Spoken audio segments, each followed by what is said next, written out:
Welcome, welcome, welcome, welcome. I hope you had a chill day. I definitely did.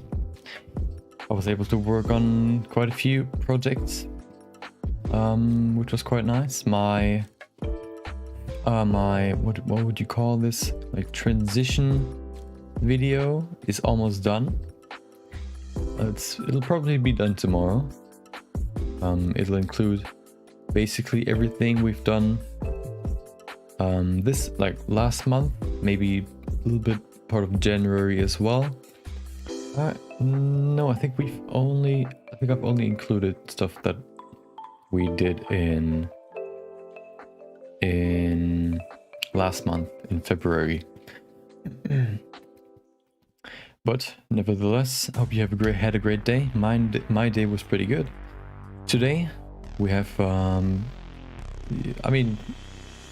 would say we have like 3 topics I want to talk about today.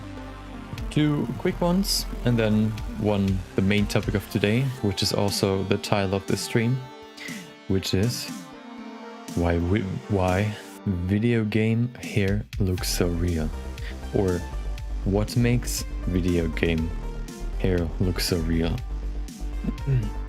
Of course, the first topic of today will be the good old daily quick sketch. So let me pull up the random number generator. We have 5 objects left we still haven't used before. So I think we've even used one object multiple times, but I can't remember. Maybe when that happened, I opted to just choose another object.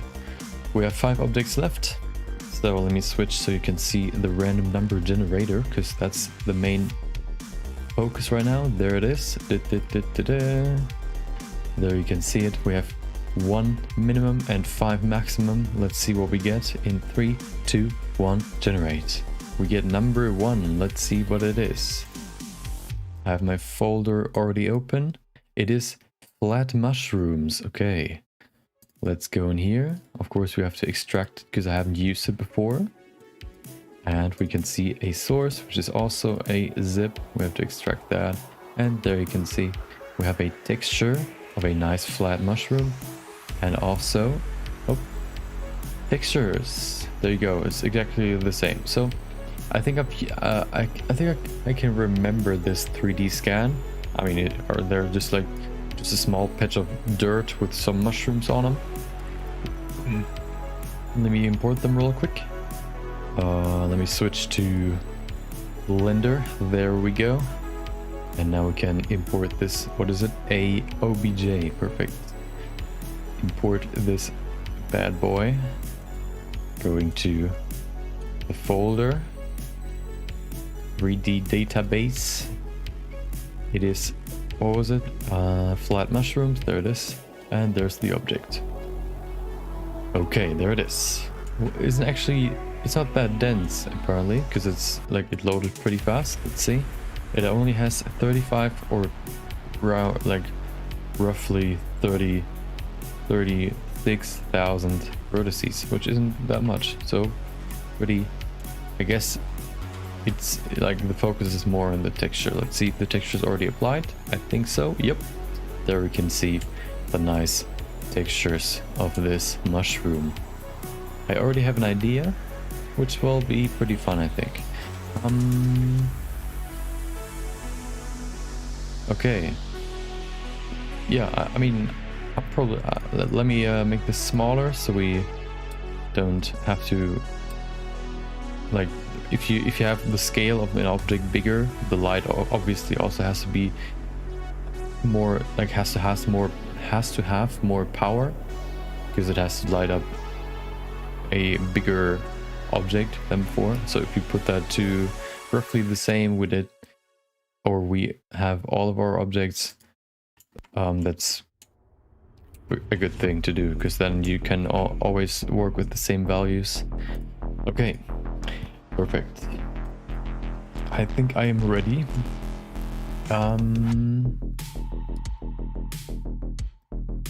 Yep, I'm ready. So let me pull up my timer. If you're ready, we can go in 3, 2, 1, 30 minutes, and let's go. So, oh, hold on, I have to hit recording because I need that for tomorrow. Let's go. So first of all, what we want to do is I'll go in here and let's see if I can make a bump map out of this texture. That's the first thing I'll try, because that just makes it look a little bit more realistic, especially if we add more shadows. This already has some shadows baked into it, which could be a problem, but let's see.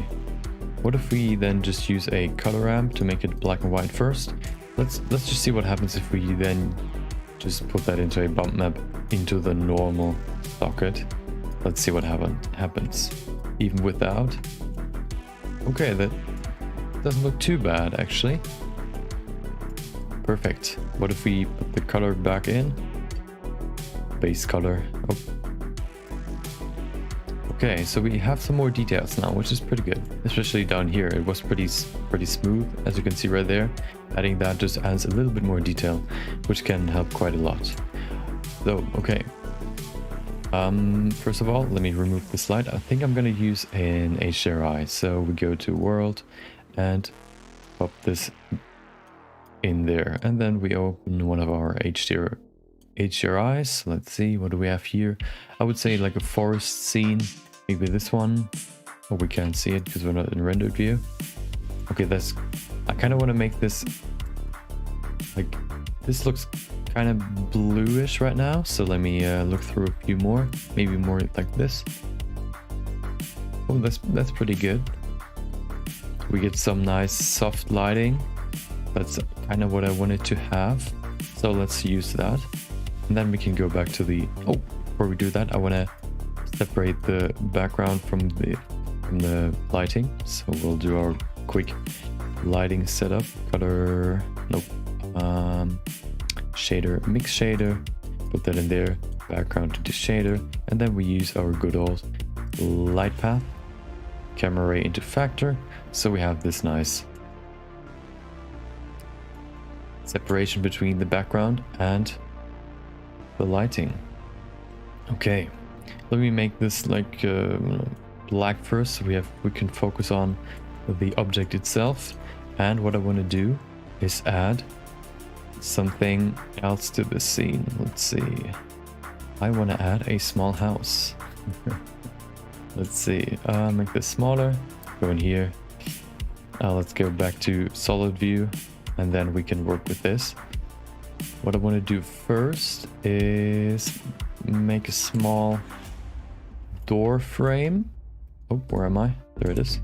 Let's make it like this big, and then put it right in the middle first, and then push it over so it's asymmetrical. I think that looks better. We then remove this, oh, not the edges, we remove this face, so we have our little door. We can also add 2 windows. We'll do that in a second. Let's go in here, also add 1 in there. What we can do is just select these vertices and then press, oh, hold on, let me, never mind. We then press Ctrl B and V to bevel the vertices, and then we can add more to have this nice gradient basically, or this rounding, and then we can push it outwards using the P button for profile to get these nice round like shapes, I guess, or beveled vertices. Then we could probably remove those. Let's do that. Let's go to faces, then we select them again. There we go. Oh, we have to do that with all of them. It doesn't recognize this as a edge ring or as multiple ones. We then make one single face out of that, and we invert this, so we have a nice frame. We then remove the faces again, and we can go select all of these, do the same on this side, do that with all 3 windows. Right there, perfect. Then we can duplicate it forward. Oh, hold on. We have to say extrude along normals, so they're all facing in their own direction, or extruding in their own direction. And then we can Control B. Hold on, I have to select the outer rings, not the inner edges. I don't want to bevel those, just the outer ones, because I want to make this round. Control B. There we go. That looks better. Okay. Hold on. The profile looks kind of weird. So let me put that to the outside so it's rounded like that, and that's better. Okay. If we hit smooth, that looks kind of weird, so let's not do that. Let me add a bevel to this door as well. Pressing B and then V. There we go. Perfect. We get this nice door frame. We can then just say, select all of this. Face. Oh. Inset. There we go.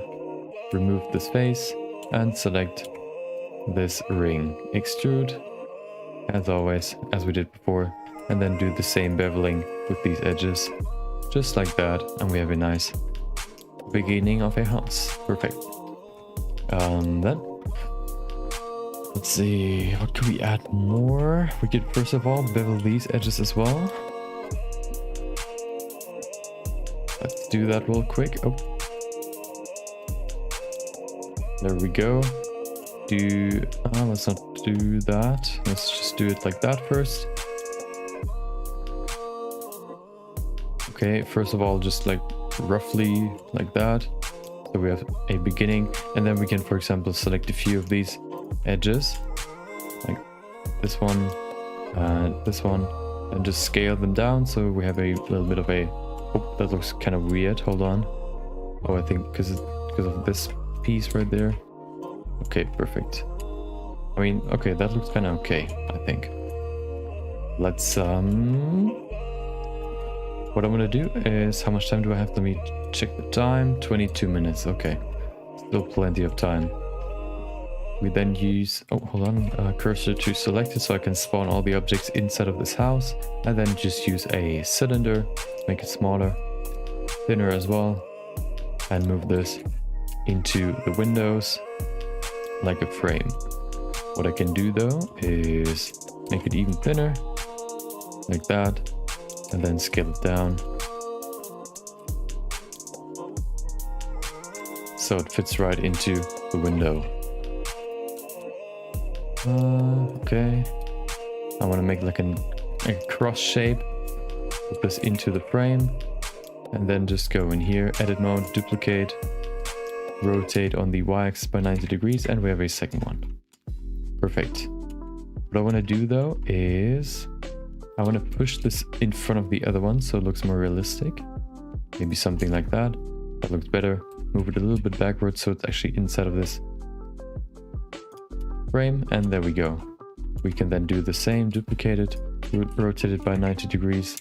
Perfect. Move it into this frame. There we go. Perfect. Duplicate, rotate, and last one is done as well. Almost. Hold on. There we go. Okay, I want to add a roof as well, of course. So let's do that now. Oh, before we do that though, I want to add a door first. So we go and use a cube, I guess. We could use a cube. Let's use a plane. That's easier. Go in here, make it smaller, put it right in the frame.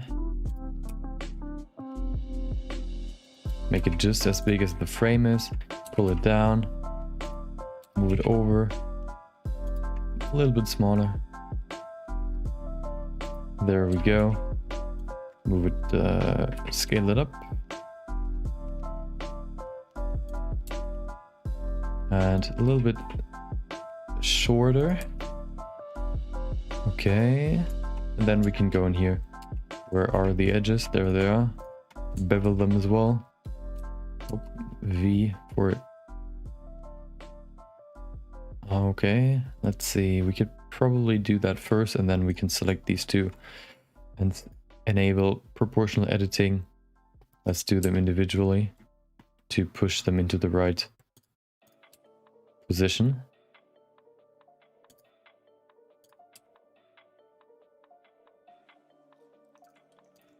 That looks better. Okay, now it fits the door frame. Isn't perfect, but it doesn't matter. It's a quick sketch. So we then move it forward. So we have a nice door. We're going to adjust it later. What I want to do though is add a doorknob as well. So we go in here and add a UV sphere.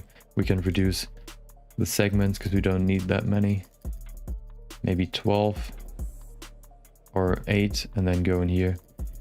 Put that to 4. Perfect. Put that down here. Let's say, okay, no, never mind. Rotate that by 90 degrees. Scale it even smaller. So we have a nice door. To sell this miniature look, I'm gonna make it the doorknob pretty big. I think like making details bigger than they would usually be makes it look like it's actually small. Okay. Then we go in here and add a roof. What kind of roof should we do? We could use a cylinder maybe.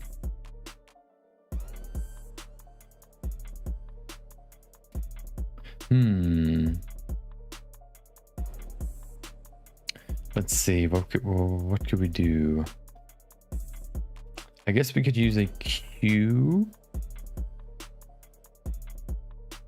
Let's use a plane first.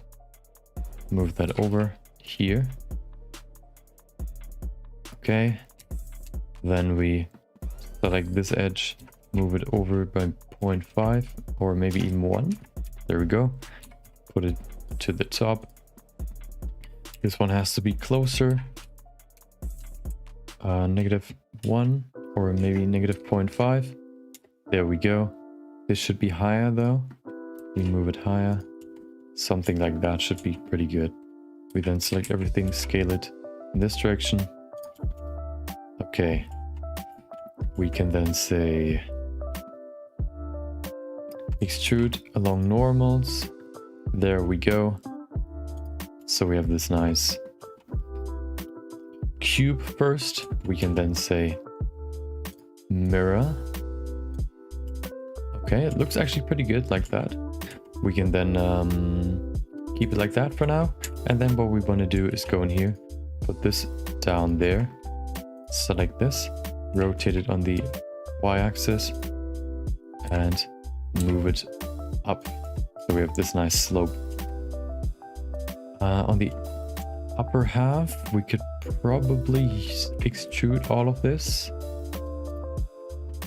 Extrude up, scale it down. There we go. Up a little bit more. Perfect. Okay. Next up, I wanna change this. What I wanna do is add a displacement modifier. Before I do that though, I need more subdivisions. So I add, oh, okay. Hold on, simple. I think I'm gonna use, let's use this first, maybe. We then add more, maybe 4. We add 2 cuts as well. Okay, perfect. So we can have this nice, these edges, or like push more volume to the edges. So we have this nice shape right there. Okay, this is kind of weird, so I'm going to move it over a little bit. Hold on, I want to choose everything, rotate it. Oh, merge. Let's not enable merge. Move it over and move it down as well. Something like that. Okay. Let's go in here and put these faces in there. Okay, perfect. Then what I want to do is select these edges, scale them up. Like that. Okay. Okay. Next up, we want to use a displacement modifier. That looks kind of crazy. Looks like horns or something. Make a new texture. It looks okay. I don't want to say what that is. What that looks like. Like a heart, of course. Go to clouds. Size could be pretty small, but we want to reduce the strength. Aha. We can then say depth can be pretty deep, like that. We can probably add a little bit more subdivision, maybe 5. Put that to smooth, and we have this interesting kind of organic, like straw shape, I guess. Let's see if we can change the direction to something better.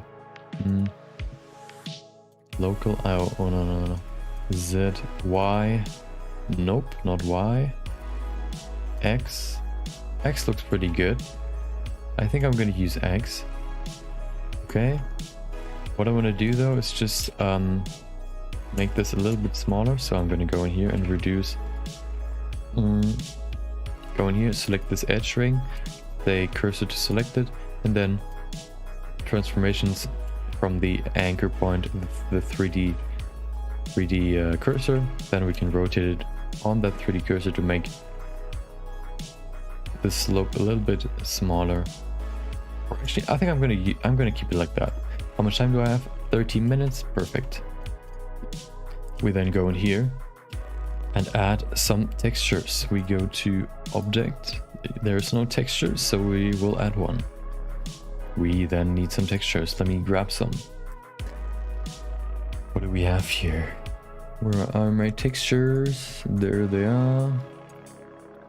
What do we have here? Maybe we could use probably dirt even. Let's see if that looks good. I'm mainly looking for the structure, not really the look. Roughness, normal. We need the normal. Do we have a bump map?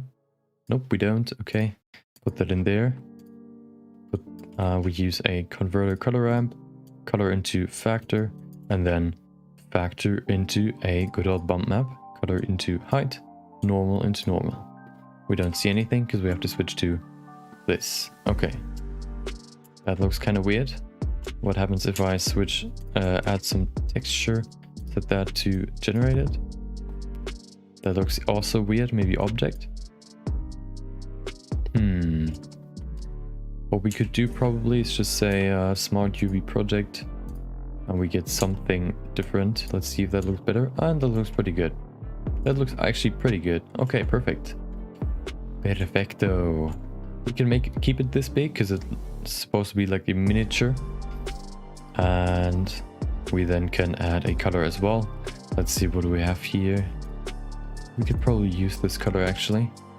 So let's put it in here and then put that into the shader first to see the color. I want to make this more like a whitish brown. So we go into converter color ramp. There we go. Make this pretty white. This one can actually be white, I think, and then this one can be darker. We can't even see it. Let's see if we can bring it in a little bit like that. Okay, perfect. That's better. Maybe we can make this a little bit yellowish like that. I think that looks more natural. We then want to add a texture to these bars, and then we're going to apply the same texture to the frame as well. So we make a new material. There's my material. Let me see what texture we could use. Wood, bark, rough. Sounds pretty good. Let's see. Doesn't seem that rough, but we'll try. AO, roughness, normal, bump. Oh, there's a bump map. Perfect. Use a color bump map. I mean a bump node. Color into height, normal into normal, and there we go. And that looks pretty good. We can maybe make it a little bit bigger because it's supposed to be like smaller, a smaller object, so a bigger texture can be helpful. Something like that. I think it looks pretty good. We then just use the same texture. This one. Put that in here, and we can use the same mapping node. So we have the same textures in here. I mean texture space or texture position, and we have some color as well. That looks pretty good already. So we can just leave it like that. what we can do then, just select these crosses and this one last, Control L, link materials, and we've linked the materials. We then go in here and we want to apply the same material to the frame. So we select all the faces that are supposed to be linked to this material. Almost all of them done.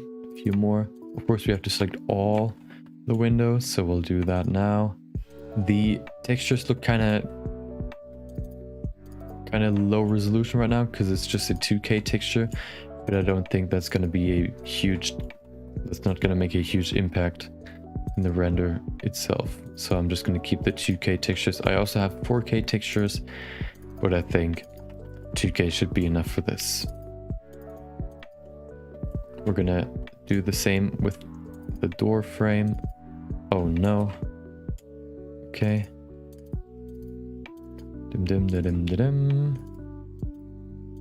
Perfect. We then say material, make a new one, assign, and set the wooden material. Is that the correct one? No, hold on, that's not the correct one. Is it? Wait, it's the correct one. Is it? It looks kind of weird. I guess we have to change the mapping, maybe to it's on UV. We could probably say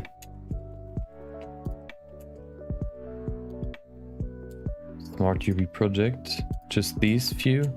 We get something different but kind of weird still. Wait, what if we change this? Okay. So we've applied the correct texture, but it doesn't look right. I don't know what it is, why it looks so weird, but we could probably just separate this and then make the texture, like change it individually. Maybe this is just too small, and there we go. We can see just increasing the scale helps us already. Okay, perfect. Next up, we need the roof. Do we have something for the roof as well? We could probably just use the same texture, I guess. Maybe, do we have something like clay, metal, leather, mud, rock rough, roof tiles? I don't think that's gonna look right. Even sandstone, wood flat rough, wood planks. We could first of all maybe make our own shader for the roof. We first go in here, make a texture for this one as well, or a material. So we can probably use the wood planks. 2K, let's see, flat rough. Okay, we could probably use this bump map. Oh, perfect. We use vector bump, color into height, normal into normal. There we go. We then use a mapping node to make it bigger so it looks small. Oh, hello. Welcome back, Mr. Viscus. Long time no see indeed. Hope you had a great day. Hope the days we haven't spoken were great as well. Yep, doing my quick sketch right now. I have 6 minutes left. So I'll do that real quick and then we'll talk about some other stuff. My day was quite enjoyable, nothing too hectic, pretty chill. So nothing to complain about. My showcase video is almost done. That's something I'm gonna probably use tomorrow, which will be pretty cool. Yep. We can just use that, and then we have to do something with this. Let's see, make a new one, of course. I guess we could just make our own texture. Maybe something like a noise texture as always. Put that in there first to see what it looks like. Some more detail. Roughness as well.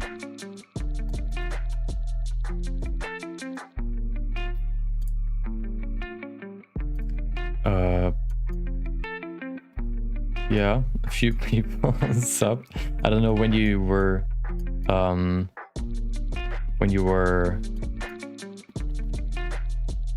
like, I don't know how long you haven't been here. I think a few days, but a few people subbed, and I kind of want to like figure out a way to also get the alerts ready for YouTube stuff. Right now I can only see alerts for Twitch, so if somebody follows I can see that there's like a pop-up coming up. I could also show it for YouTube, but I haven't found a way to set the alerts up for both platforms yet, so I'm still looking for that, because I think that's just fair. Let's see. Oh, we missed a bump map. Because it's kind of weird, like, sometimes I just, like, it feels like a normal day, and then at some point I just have more subs, but I don't know why, because, like, I don't know who subscribed, if they're, like, in the stream or not, and then, like, at least I would like to know who actually subscribed, because then I can at least thank them, or welcome them, rather. Okay, I think that looks better. We can then go in here, probably change the strength. Oh, before we do that, we can clamp it probably. Oh, I don't even remember so I don't check like my numbers that often, so I don't really recall when I had like 5 to 6, but yeah, I guess like a few days ago then. Let's put the bump down, maybe to 0.2. Oh, that's a little bit too little, maybe to 0.4. Okay. Yeah, I mean, as long as you take care of your life, you're always like, wait, okay, let me concentrate real quick. As long as you take care of your life, you can then after that maybe like don't like put me in front of anyone or something. You should focus on you first, so you don't have to like apologize or anything for not being here. Of course you didn't, but just wanted to say that you should always focus on yourself first, because yep, you're the person you can impact most. Okay, this is probably gonna look kind of weird. I have to put this in now. Oh no. Oh, where is it? It's just gone. Okay, maybe a little bit smaller. Okay, put that in here. I have to be quick now. 1 minute 49. Okay, doesn't look too bad. Okay, and then we move our camera maybe over here. Okay, we have to adjust it a little bit. Perfect. Maybe add an empty constraint damped drag.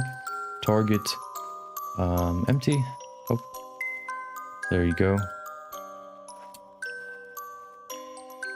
Okay. Oh yeah. If you have like tests or something, then it's good that you take care of that before you like watch me, for example.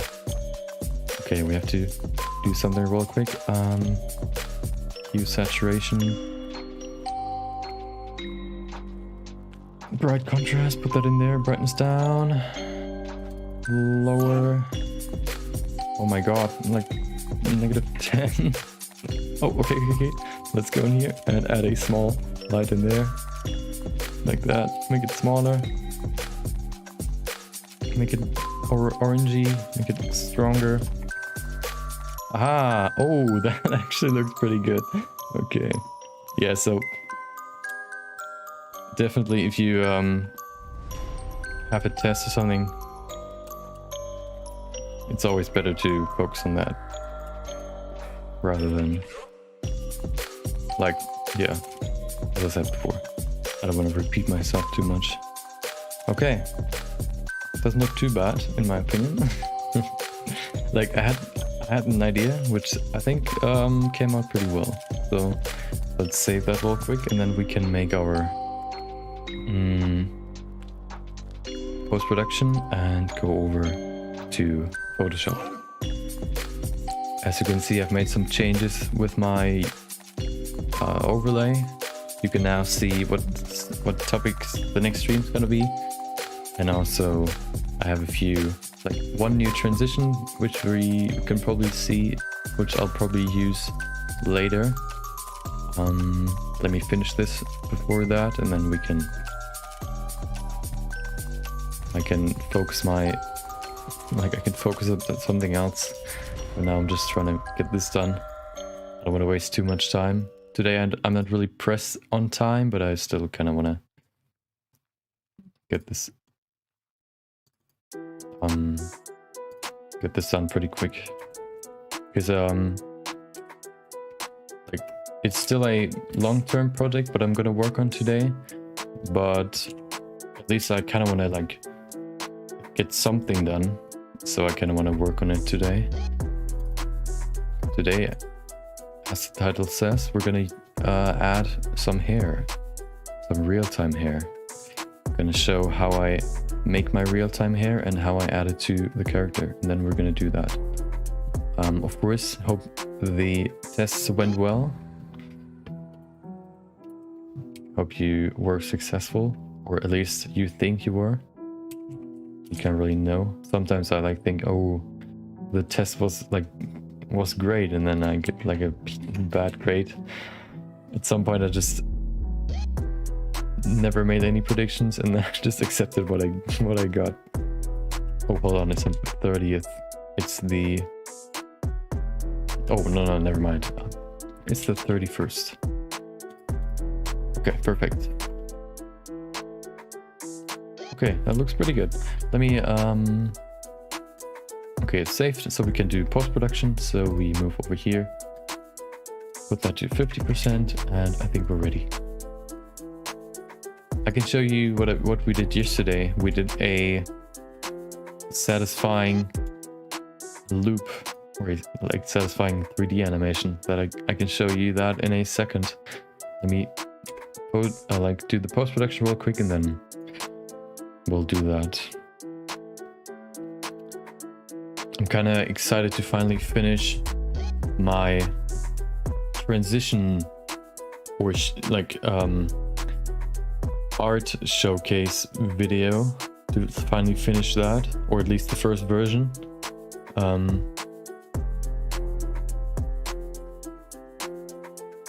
Because then I can like show that while I'm uploading my image, my quick sketch. Oh, it's already done. What grades, like what's your grade system? At least in in Germany we have grades from 1 to 6, where 1's the best grade and then 6 the worst. So if you got a 5 in like Germany, that would be pretty bad. I think I had a different grading system in my what do you call it? Labor school, would you probably call it? We went from like in percent, like 0% was the worst and then 100% was the best. So yeah, 5 would still be pretty weird. Or is it like similar to the American system where you have, I think, A to F, with A being the best? Okay, let me do some post-production. Okay. So it ranges from 2 to 10 or from like 1 to 10?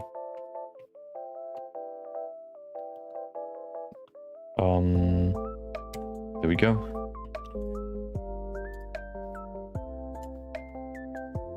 Yeah, I think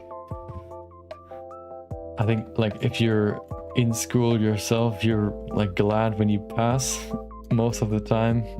But of course, your parents most of the time want more from you, or like would like to have something better than just passing. But that's just how it is. Ah, okay, yeah. Okay, yeah, okay. Well then, 5 isn't too bad. It's right in the middle. So, congrats.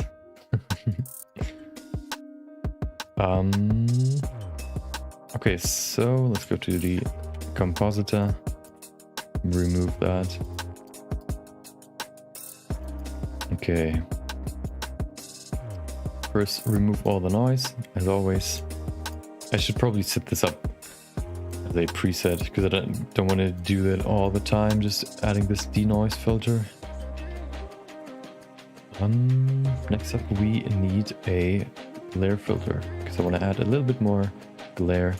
So, oh, it looks a little bit more powerful. And at least, oh, like that, perfect. So it looks like we have some atmosphere.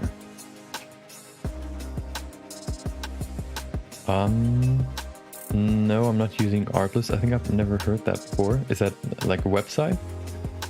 Yes, before I started streaming, I've used ArtStation to upload my stuff, or some of my stuff, like my best stuff. I'll probably do that at some point as well for the stuff I do right now. 0.5 maybe? Shouldn't be too... Okay, yeah, I think it can stay like that. Art list, I've never heard before. So nope, I haven't used that before. Okay, we can save that. We can probably do the rest in Photoshop. So put that to 100%, and here we go to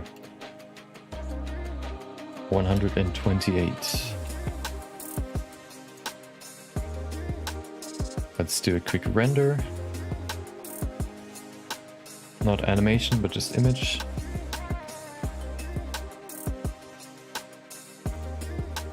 Do you use Artlist? Or why are you asking?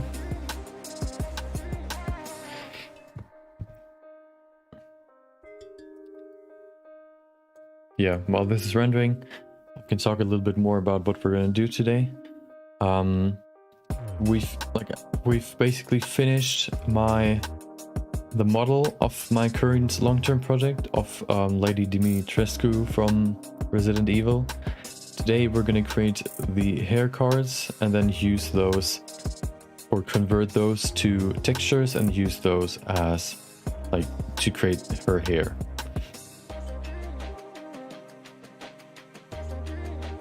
Okay, I can look it up real quick in a second.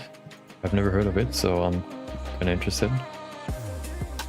Let me save this image, PNG. Sketch 31.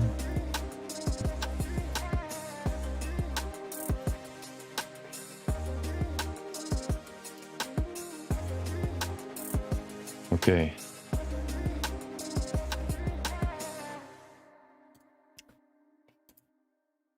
We don't need this timer. Oh, hold on. I want to see something. I want to adjust something in real time. Let's see. Let me switch to Photoshop in just a second. Okay. I've never heard of it before.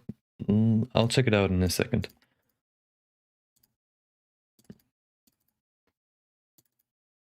Maybe it's a more local website. I don't know. Or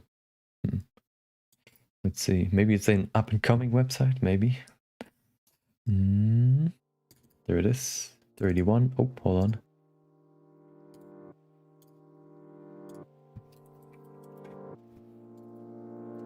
There it is. Perfect. Let me switch to Photoshop. Dun, dun, dun, dun, dun. Zip. Perfect. Once we're done with this, I'll look it up. Or let me do it now. I can show you my new transition. Zip. Dun, dun, dun, and there it is. Okay, let me see. What is it called? Artlist, right? I'll just copy your text. Art list.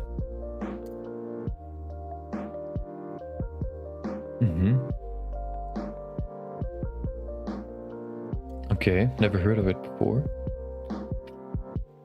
I don't know if I can probably not play those, at least on stream. Let's see what the licensing is for this. I guess you can probably like subscribe to use all their music and sound effects. Okay. Yeah, so what I'm using right now for music is either the YouTube music library that has all the music that you can use on YouTube without getting copyright striked or anything. I think like without, like, they're not licensed, so you can use those. And I use the music from Harris Heller as well. That's what you hear in the background.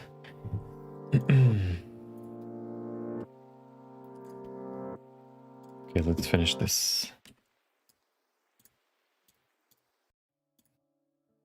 I guess we could first use color lookup. That's what I usually do now, because the color lookup kind of changes the image a lot. So I kind of want to use this first before I do anything else, just because it like affects the image so much that I want to make sure, like, I want to first change the color itself, and then I want to adjust it, like fine tune it.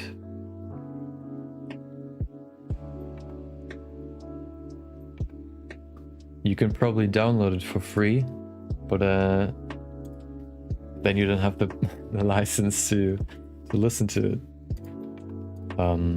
Because otherwise there wouldn't be a reason to download it or to like subscribe.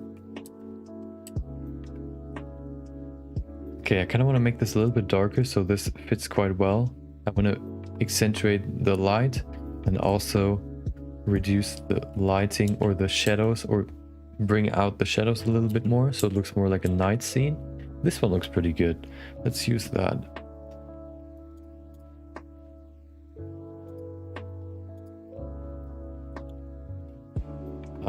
Then we can go back to we can probably reduce this a little bit because it's pretty harsh right now. Or let's use lighting now and see what we can do. Just bring out gamma. Okay, I kind of want to keep some of that detail in the ground. If you make it too dark, we lose some detail right there. For example, there you can't really see anything, it's just dark. Yeah, so when I'm not streaming, I probably just listen to some sort of YouTube mix, and then on stream I use copyright, like music that I know is copyright free. So might keep that like that website in mind for if I need any sound effects, for example, because the music library of from YouTube isn't that big in terms of sound effects. So maybe I'll look into that at some point. But in terms of music, I think I have enough for now. I have like 8 hours of music, which should be enough at least for now. And I haven't even downloaded all the albums from Harris Heller's playlist genres. I think I have like the hip hop album. I think I have like 2 out of 5, which all contain like 30 songs, and then I also have like a little bit of YouTube library music, which gives me like around 8 hours of music, so it should be enough for like a 4 or 3 hour stream. Hope this isn't too loud. Okay, shouldn't be. Yeah, so I'm not that interested in his technical, like his tech reviews that much, because I kind of just want to know what the best tech is, and then I watch his videos in terms of like what the best mic, for example, would be. That's why I bought this one. That's the, what is it called? The Elgato Wave 1, because like in his opinion, that's like one of the best you can buy. So I bought this one. But in terms of like, I think he did a webcam review a few days ago. I watched that, but only like for some like background noise when I was working on something. I rather listen to him talking about a certain topic, or yeah, that's about it. Okay, I want to add some more. Let's see if we can add some clouds. Let's see if that looks okay. What do you prefer, or what do you watch from him? Do you watch all of his content, or also specific content? What do you mean with animated? Do you mean like 2D animations or 3D animations?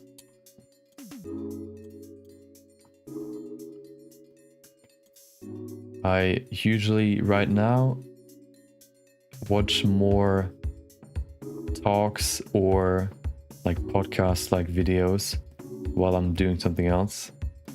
If I just want to like chill and watch some fun videos, I probably watch stuff like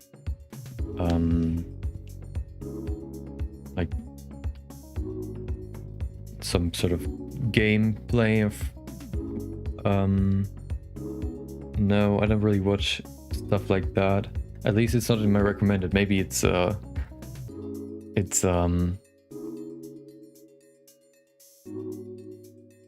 least when it's not like, I usually just watch what's in my recommended feed, so I don't really look for stuff. Some stuff that's in my recommended feed that is stop motion is from this artist. I don't know what he's called, but he does like really like 2D animation sketches, I would say, with like 3 or 4 characters that then just have a small scene that is like a few seconds long. That sometimes is my recommended feed, but I don't really like religiously watch like animation or something. I need the clouds and the... Okay, perfect.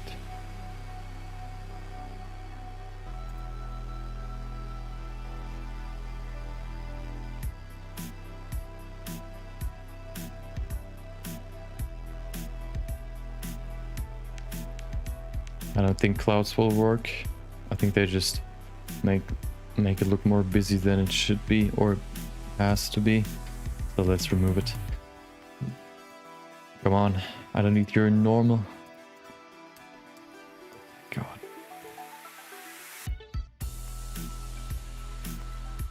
I don't think I've heard of her before, or him, or the channel.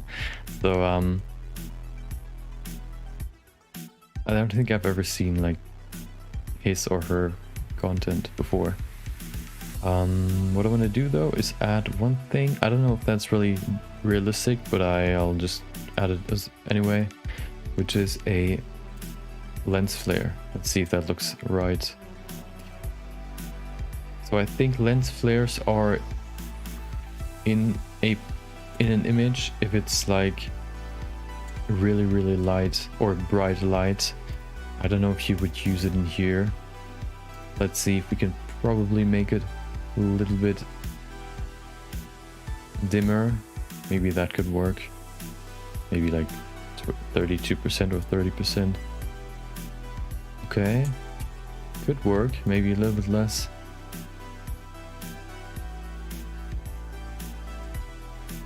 Maybe like 18%. Yeah, I think that looks okay.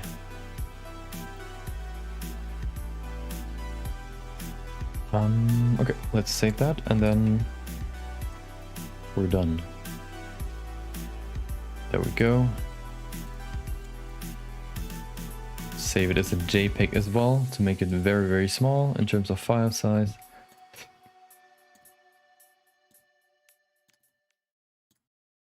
Oh, wrong folder.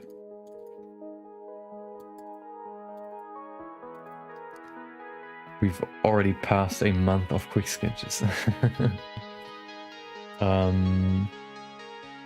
Okay, perfect. Time flies by so fast if you look back.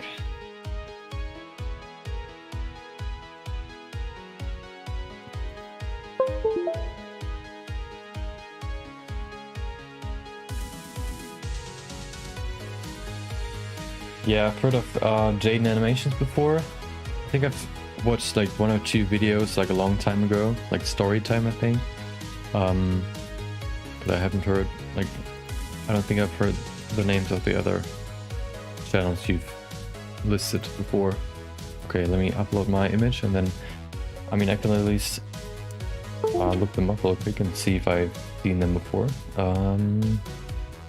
Okay, what do you want to call this? Oh, of course I have to put it on my phone first.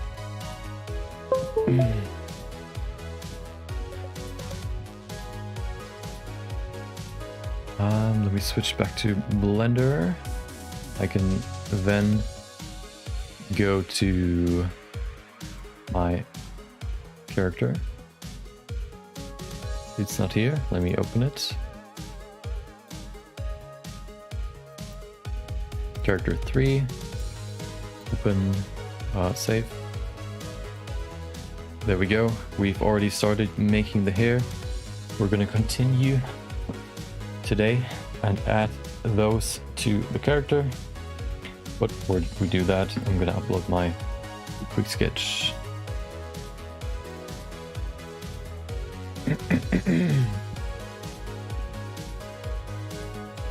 JPEG.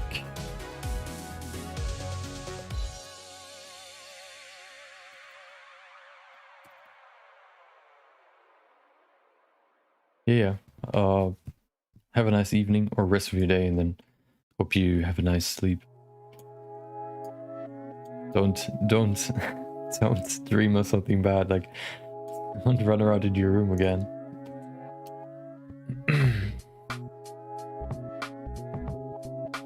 Okay, there it is.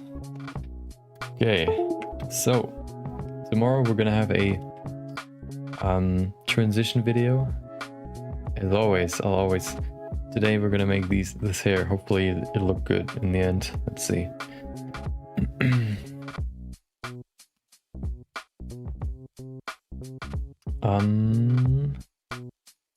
Of course, Instagram first.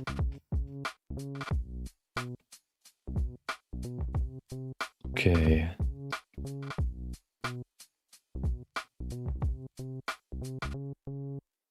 Right there, that image, we call it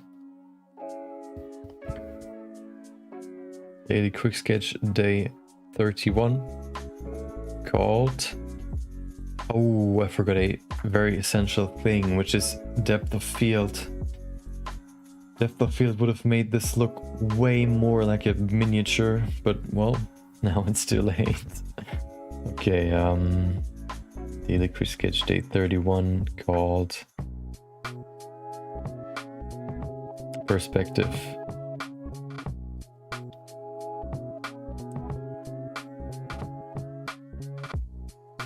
Aha.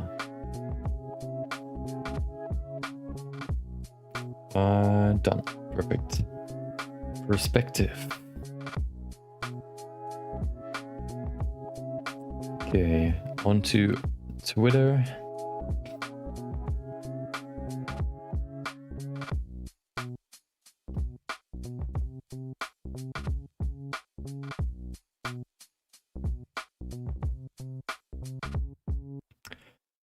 Do the same.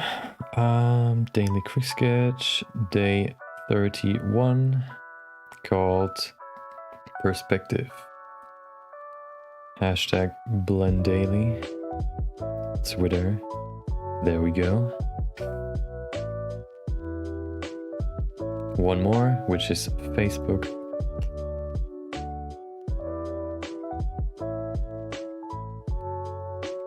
Okay, new post. Photo, video.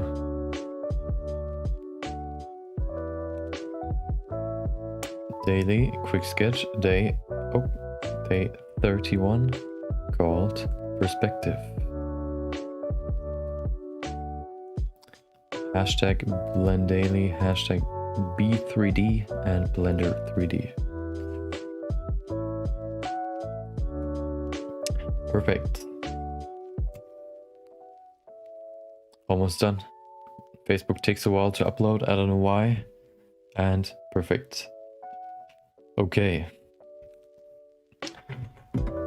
Oh, of course, before we do that, I want to explain something really quick, or like make a very, very small tutorial. So let's make a new scene. Let me drink something real quick, and then we can go over to the second topic of today.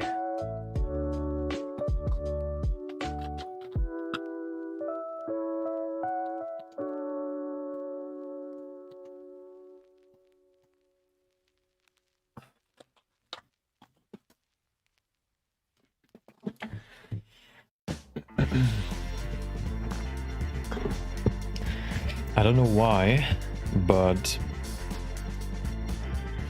I'm like, okay, so I'm feeling kind of sleepy again today, but that's probably because I went to bed pretty late. To bed, not bad. Today I'm definitely gonna go to bed earlier. I'm usually someone that can that's like a night owl, so I'll be like sleepy in the morning, and then while it's getting like later in the day, I'm getting more active. But somehow that's not the case right now. I guess because I just need a little bit more sleep.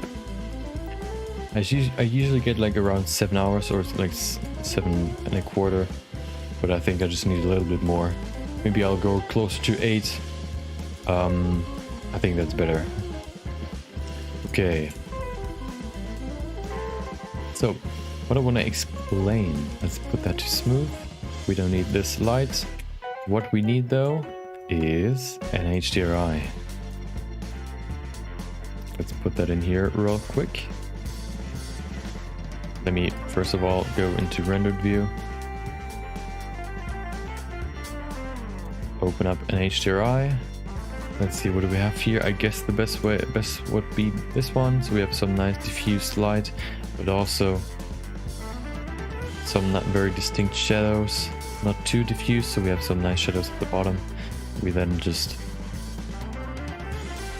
go in here and backgrounds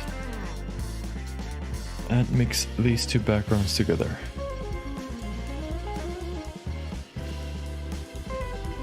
Camera ray into factor. There we go. Perfect. I kind of want to make this darker so we can focus more on this ball. Okay.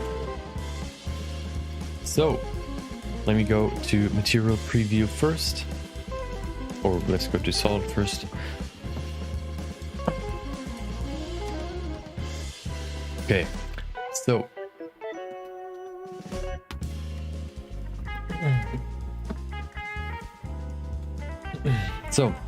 what I want to talk about is, oh, hold on, I want to stop this recording right there, because if I do a very long recording and something happens, my recording is corrupted, and then I have to download the VOD tomorrow, which can be quite annoying. I want to talk about something today.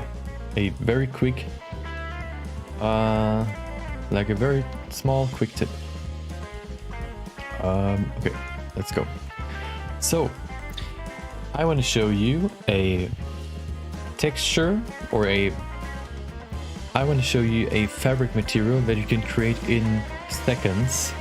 I found that when I made my quick sketch with the pillows, all you need are like 3 or 4 nodes, which are very easy to set up. I think everybody can follow this. Let's start. So of course what we need for this to work is a material, so we make a new one. We switch then to material preview so we can see what it looks like, and then all we need as a texture is a Voronoi texture. We use this Voronoi to see what it looks like. We can put it into a viewer node. If you have Node Wrangler enabled as an add-on, you can press Ctrl and Shift to show a certain node what it looks like. Right now we're seeing the Voronoi texture. What we want to do with this is put the randomness to 0.3, so it's a little bit random but not too much, and then we just use a color ramp, distance to factor, put this over here, and then we need one more vector bump node, put the color of this color ramp into the height, normal into the normal of this basic principal BSDF, then control shifting this node will put it back into the material output, and we can see the basic texture setup. We have to do a few changes. First of all, we have to set this bump to invert, and now it's facing outwards basically. And one more thing, we have to put the scale to something roughly to 400 was at least my best result, and you can see it already looks like a fabric kind of, at least if you're not getting too close. Of course you have these rings as well, but like we can still like set this up better, but this is the first, like the easiest way you could set this up. Just 3 nodes, Voronoi texture, put it to F1 Euclidean, which is the standard, and then scale 400, randomness 0.3, color ramp, just to do we even need the color ramp? Let's see. We don't really need it, but I usually keep my color ramp, like add a color ramp as well, because then we can adjust like these values a little bit. You can make this flatter, for example, or like change this however you want. That's why I add a color ramp to almost all my textures. But now, as you can see, if you're not too close enough, you can see this looks kind of like fabric. So if you need a very easy, very simple, very quick node setup for fabric, like for a pillow, for example, that's not like far away, or you're not getting too close, you can use this, for example. If you want to make this a little bit more look like threads rather than these weird bumps, you can add a mapping in texture coordinate node. If you have node wrangler enabled, you can go to click this node and then Control T to get this set up. If you don't have that, I can show you where you can find the nodes. Vector mapping to find the first one right there, and then input texture coordinate to find the second one, and then you just put generated into the vector and you have the same setup. What you can do with this is then go to scale and just, I think, put this Y value down, and as you can see, we get some nice thread-like stretching right there. These bumps are just getting flatter, so they look like more like threads that go in and out of the whole object basically. You can maybe even make it bigger, so you can get a few different results. And that's the very easy, very quick, very simple, like cloth material. I can probably just make a few objects. Let's see what Suzanne looks like with this. Actually, what we can check is if we go to rendered view, you can see it doesn't look too bad in my opinion. If you just want to have a quick cloth material, I think that looks pretty good. How about we add the monkey, the Suzanne, use the same material. Let's see. Okay, her UVs look kind of different. Maybe we can use a different kind of texture coordinate. We can switch between those. What I usually use is either generated UV, or that looks kind of good, or we could use object. That also looks kind of weird in the front right there. So probably UV is the best choice for this. If it's too big, we have to increase the size. In this Voronoi node, you can only go to 1000. So, 1000. If you want to go smaller than 1000, what you can do is add another node, which is input value, and then you can just type in like 2000, for example, put the value into the scale, and you have a scale of 2000. That's how you can set it up. And as you can see, if you're not getting too close, it kind of looks like some sort of fabric. Of course, you can't really specify how the threads like move and all that, but of course, if you just need a quick cloth, as I said before, I think this can work pretty well. And yeah, you can probably set this up like, if I want to speed run this, Voronoi texture, converter color ramp, and vector bump, put this to invert, set this to 400, this to 0.3, distance into there, color into height, and then this into the shader, and you're done. So in just a few seconds you can create your very simple, of course pretty limited, but still it can be quite effective cloth shader. Let's see, let's test a few more objects just to see what they look like. Maybe a cube. Let's just add a few more, maybe a icosphere just to see. Also a cylinder. And also a cone. Oh, we have a torus as well, so let's add that as well. So we have all the assortments of all the primitives. And just select all of those. Control, selecting the one with the material, and then pressing Control L, linking the material. Now all of them have the same material. And as you can see, like even like from this distance, it looks kind of like fabric, which looks kind of okay. In here as well. And of course you can still adjust it. This one looks also pretty nice. In here, yeah, so if you ever need like a quick, this one especially, if you need a quick fabric shader or cloth shader, super easy to set up, takes like no time at all. And yeah, you could probably even change stuff. No, okay, the randomness could probably stay the same. I put it 2.3, so it's not like perfectly symmetrical, as you can see right there. If I added like too much, you can see the fabric gets rougher and rougher. I put it 2.3, that's just my preference. So we have a little bit of randomness, but not too much. And that's basically it. That's the super easy, super quick fabric material. Yep, perfect. So once that's done, perfect, we can go over to the character. Just wanted to show you this very quick tip, because it's like so easy to set up, that I kind of want to share. Is like I was playing around with my quick sketch. I think I was off screen.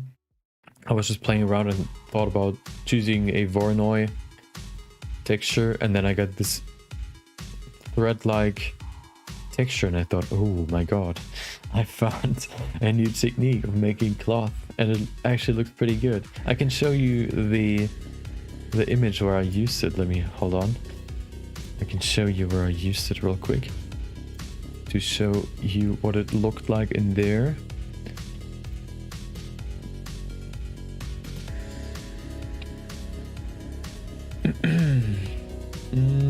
There, right there, projects. It's in here. It's a quick sketch. It was day 28. So this is one shot I made. As you can see right there, like I put some post-production on it, but just looking at this, for example, it just looks too good for the amount of time you have to put in to get this. Like, look at that. It looks like just perfect threads. And then let's see, we have some more, I think. This, for example, this looks a little bit more like a, I don't know, like a plastic. But down here as well, like, I don't know, it looks looks too good. Okay, let's go to character 3. Perfect, there we have it.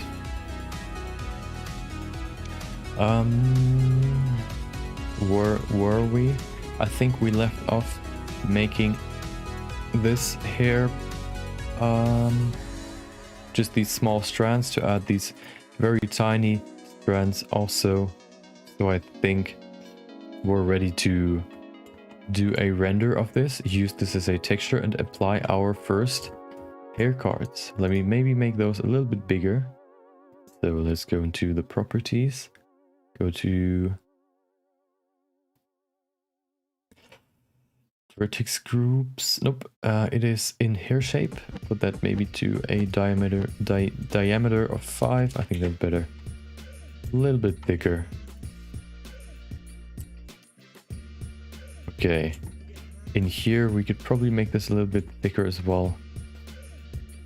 Oh, we have to put the same amount to viewport that we have in the render as well. It's just so we're not getting too many that we couldn't see before. Hair shape that maybe to 2 meters over 3.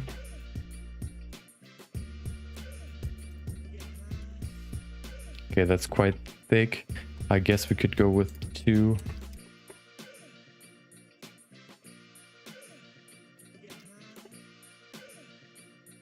Or maybe 2 and 1. Okay. Hold on, I want to add something real quick.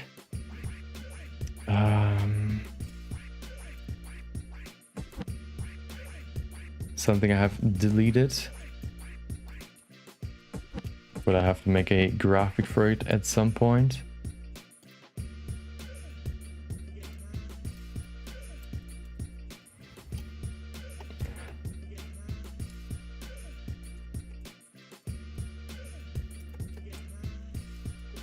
Okay. Select font.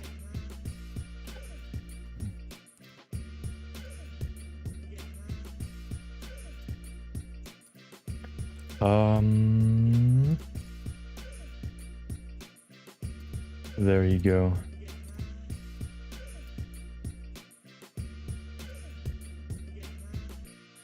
Okay, I'll be back in a second. Yep. See you in a minute.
Okay.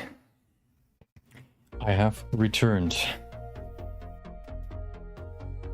Hope you've enjoyed the music while I was gone. I'm gonna keep this just in case I need it. Okay. So, of course. Maybe we could just quickly, oh, hold on. Okay. Quickly talk about what the main, like, the title is why video game character hair or video game hair looks so real. And I want to kind of talk about what the process is of creating real time or like video game hair. It's also called real time hair because of course when you're playing a video game it should be real time. It should be able to be processed while you're playing without having to like your computer has to process like 60 frames or even more in a second, which is why it's called like real time hair or real time. When something is processed like in video games, it's real time, and the alternative would just be like hair that needs like multiple minutes, for example, to render just one frame. That's why one is called real time and one is called like something different, maybe CG or something. And the process of making video game hair is basically you create this sort of like map. You can see that's the camera view. You create this sort of 2D map. This is the camera view right there, and you place these small emitters. Basically these emitters emit hair, these hair strands that you can see right there, and we can then comb those and adjust them using these settings, for example, changing the roughness, as you can see right there, and now it changes the roughness. We can change the settings, and then once we've basically simulated the hair we want to add to the character using particle hair, we then can render this view right there and use this view as a texture. We can then say, hold on, let me go to performance. Is it in performance? Film? There it is. So that's basically what you get. We render this as a PNG. So then the export would be, we get these hair strands all on a 2D image, basically like a texture. It is a texture which we then can use and apply this hair texture to another plane, like just a plane, and then we can say, okay, this plane should, for example, have this hair card or hair card texture on it. So then you can see it will look something like this. And then we can also say, as you can see in the background, the background we see right now is basically transparent. We can then tell this image plane, basically, it should only display the hair and not the background that you would see in the PNG, which is usually just a white background. We can then basically use an alpha, which is basically a separation between visible and not visible. Black means not visible, white means visible. The hair would be white, and the background would be black. And then we can apply this alpha texture to this image plane, so we only see the hair just how we see it right here, right now. We can then use this plane and basically just attach it to the character. I'm going to show you later how I do it. Right now I'm in the process of making the hair. I'm combing it, styling it, and then in the end, once it's done, I'm going to render it, and then we can start adding it to the character. What I'm focusing right now on is we have multiple layers. The first layer is just a fill layer, basically. If you look at your hair is not only like, or at least usually your hair isn't just straight falling down with every hair perfectly having the same motion or flow. Usually your hair is like wild, except for mine's, because mine's so short. But usually your hair, for example, in this image, you have some sort of flow. You get these nice curls in there, and that's basically the hair flow. Multiple hair strands follow this flow, and you basically create, first of all, a filler layer to cover her scalp hair, scalp skin, basically, just so you can't see through the hair and see skin underneath, because then it would like look pretty, what do you call it, not dense, but so you don't want to see the skin through the hair, so you use a fill layer to cover up the base of the hair first, or the skin of the scalp, and then you use smaller strands basically to add more detail to your hair. These strands can then be used for stuff like these curls right there. And then you can also see we not only have these bigger strands, we can see we have these smaller individual hairs, which we've added using this third emitter, where we just have like 2 or 3 hairs, which we then can use to give even finer detail, which will make the hair look a little bit more realistic, because we add not only like the base layer and the second layer, which is the main structure, but also like smaller hairs, which just help make it look more realistic, because it's not supposed to look perfect, because that's not real life. So adding these smaller hairs that deviate from the main flow just help sell that effect. Yeah, so we basically have like at least 3 layers: the fill layer, the structure layer, or the main, like the first strand layer, and then the detail layer. You can add more. You can probably have like 4 or 5 layers if you want. If you want to go more in detail into, you can probably add like different kinds of strands that you can then add. But what you have to keep in mind is, if it's supposed to be real time, the texture isn't going to add too much render time to your render in the end. It's more the geometry you have to add, because if you, for example, want to move this plane into this curl shape, what you would have to do is, of course, if you just move, for example, this edge right there, you can only move it in a 2D fashion. If you want to add 3 dimensions, basically, you have to add multiple cuts right there, and then you can make this nice curl, for example, like this, which you then can use like as a curl, or like you can then like form this into a curl shape, which you weren't able to do beforehand, which is why you have to add more geometry. But of course, if you add more geometry, your computer has to calculate more, so you always have like a balance between adding geometry and adding or keeping the render time very low.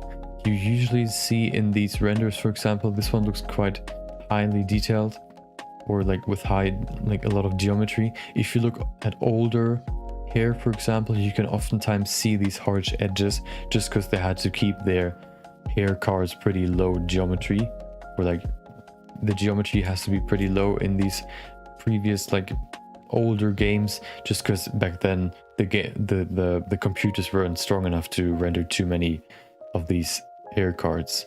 So it's always a balance between adding more hair cards to add more detail, and having not too much geometry, so the render is still real time. It's a balance basically between having enough detail, but your computer can still render it in real time. Of course, if you have like a game engine that treats stuff like all the 3D assets you throw at it a little bit different than a physically based render engine, because they just look at it a different way. The render engine, for example, tries to maybe not cut corners, but maybe like display it in a different way that makes it look similar but not like the exact same, which is also why, for example, stuff like ray tracing is just recently introduced. Before, the computer weren't strong enough to really do that in real time. Now they're getting strong enough for that. Before, ray tracing got introduced into game engines, that was only reserved for stuff like physically based render engines. So if you want to really go for realism in your shots, you can't really go for like photorealism. You can't really go for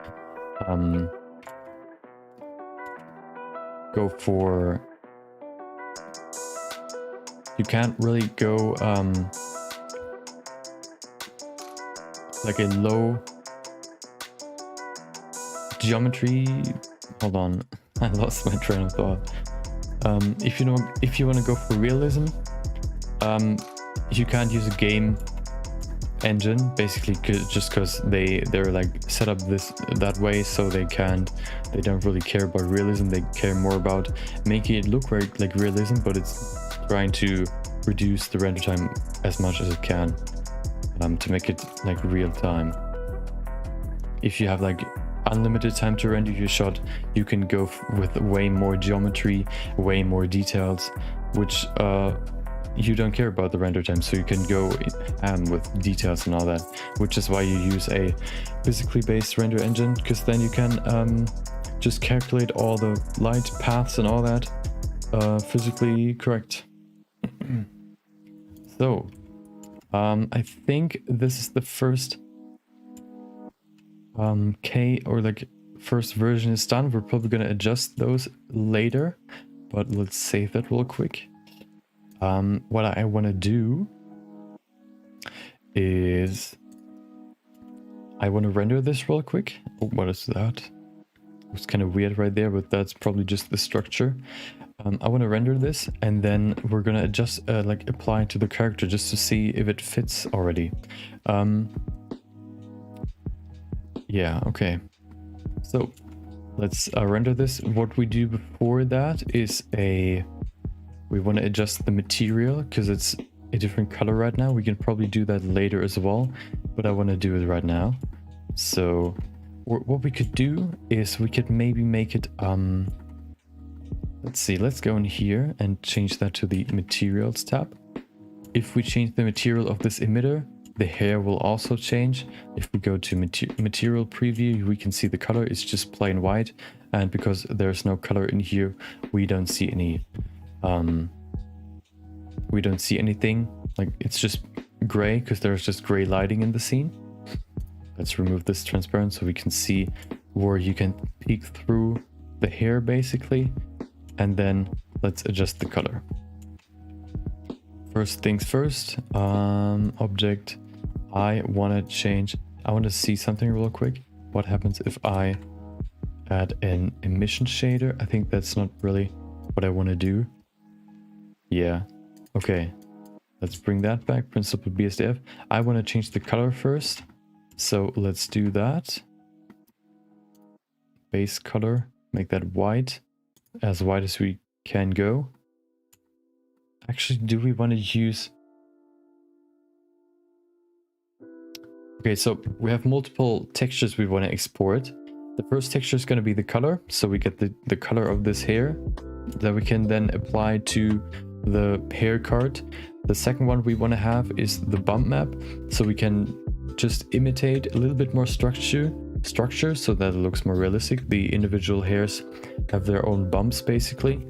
Also, we want to probably okay, I think we just need the bump texture for now and the diffuse color, and then we can work, like we can adjust all the other settings in the materials tab.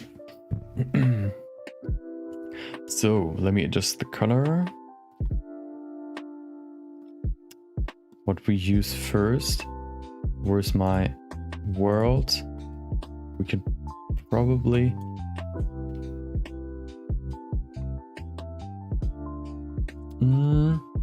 okay, I think I'm gonna use emission for this world object. If we bring in a emission shader, what we can do with this is, okay, we have our emission shader, and then if we add a noise texture, for example, we can put that factor into the color, and we can see we get some structure into the hair. We don't want to have this texture be affected by light, because that would bake light like lighting information into the texture. We want to have the texture be not affected by light, because that's going to happen when we apply the hair cards to the character. Right now we're just caring about the plain color with no shadows, and also the bump map, which I'm going to show you how we can add that or render that as well in a second. First of all, I want to get this. So I just want to get some different values of white into these strands, because hair isn't always just perfectly the same color. So maybe adding a color ramp, bumping up the blacks. I'm going to show you what I mean with adding some more structure. You can see it right there. We can, for example, by just bumping up the blacks, we can see we get these nice, very dark strands. And then if we have that set up, we can then go and apply the color to the material where we create our hair texture, hair card, and then we can apply a color ramp to that, and then we can say, okay, everything that's black, just to show you right now, everything that's black should be green, and everything that's white should be like blue, and then we can see we get like a more structured, more realistic looking hair, because as I said before, hair isn't just one single color. It's more like a mix or a range of colors. So by adding this noise texture, we can add a range of color into the hair texture.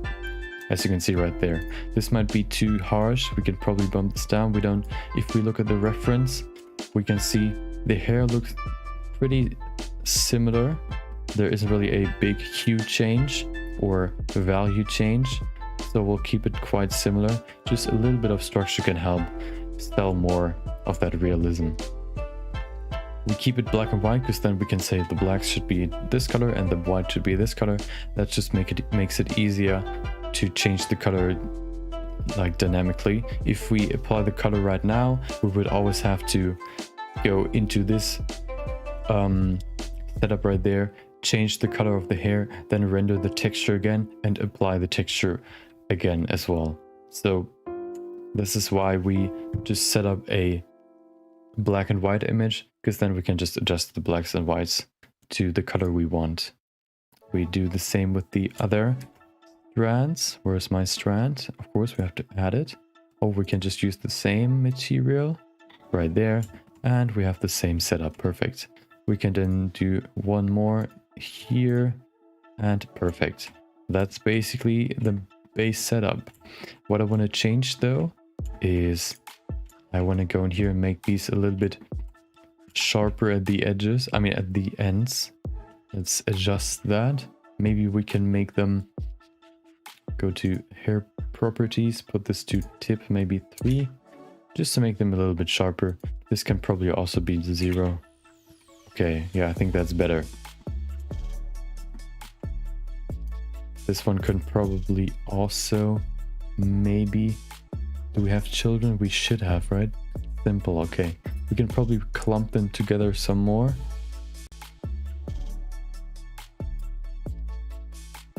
Not too much though. We want to keep the main structure alive. I think that's better. Okay. So we have our 3 strands. We'll save it right now. And then we can render the first texture.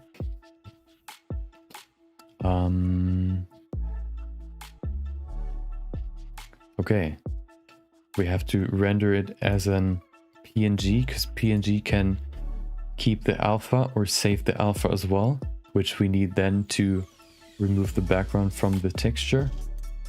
We'll use 1920 by 1920. I think that should be enough. Of course, we have to go into camera settings. 1920 by 1920. Let's render that real quick. Let's go to rendered view.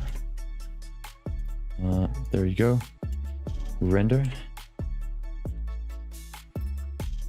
And as you can see, it's quite quick. We have our first hair texture. We can then save that real quick. Not in quick sketches.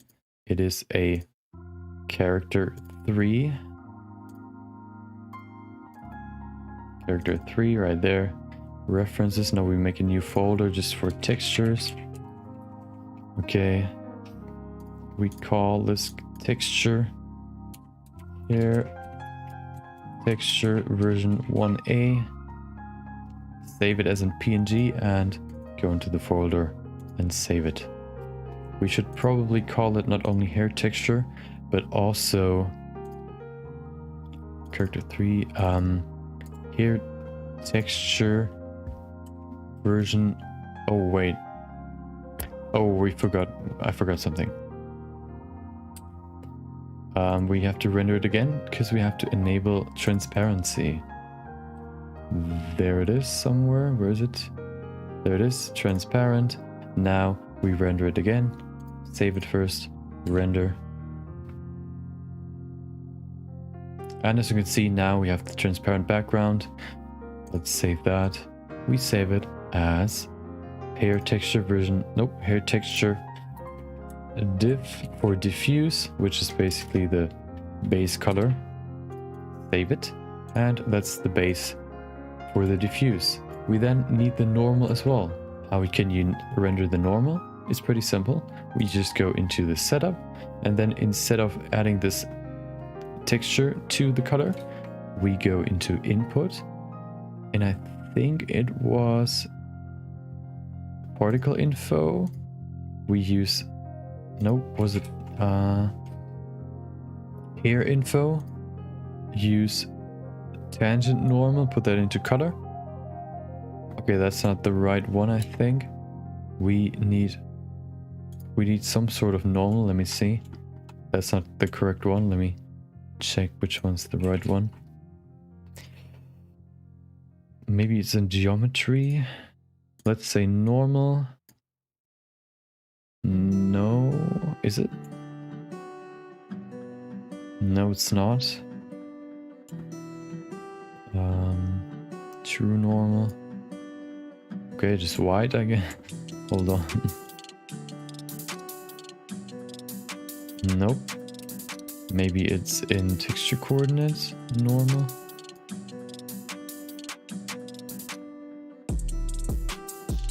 Maybe the hair is too small to really see it, but usually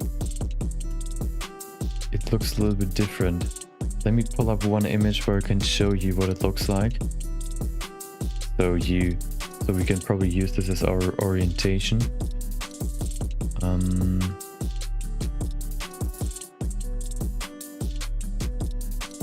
Textures, hair, it's normals right there. Put that in here. That's what it should look like. You get these black and, magenta and blue colors. Right now we haven't, oh, I think I know what it is. Oh, I know, no, I know what it is. We don't have to change anything. We just go into render result, compositor. What we can do in here, as say, we just use the normal into the image and we get what we need. Perfect. Okay, so the only problem is we have these weird waves in there, which kind of looks strange, but also we don't really see them because that's just the base layer, the fill layer, which we will layer stuff on top. So I guess we can just use this. So now we save this as our normal hair texture norm or normal, and then we can go over to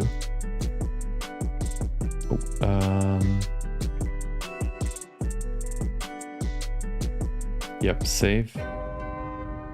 Then we can go over to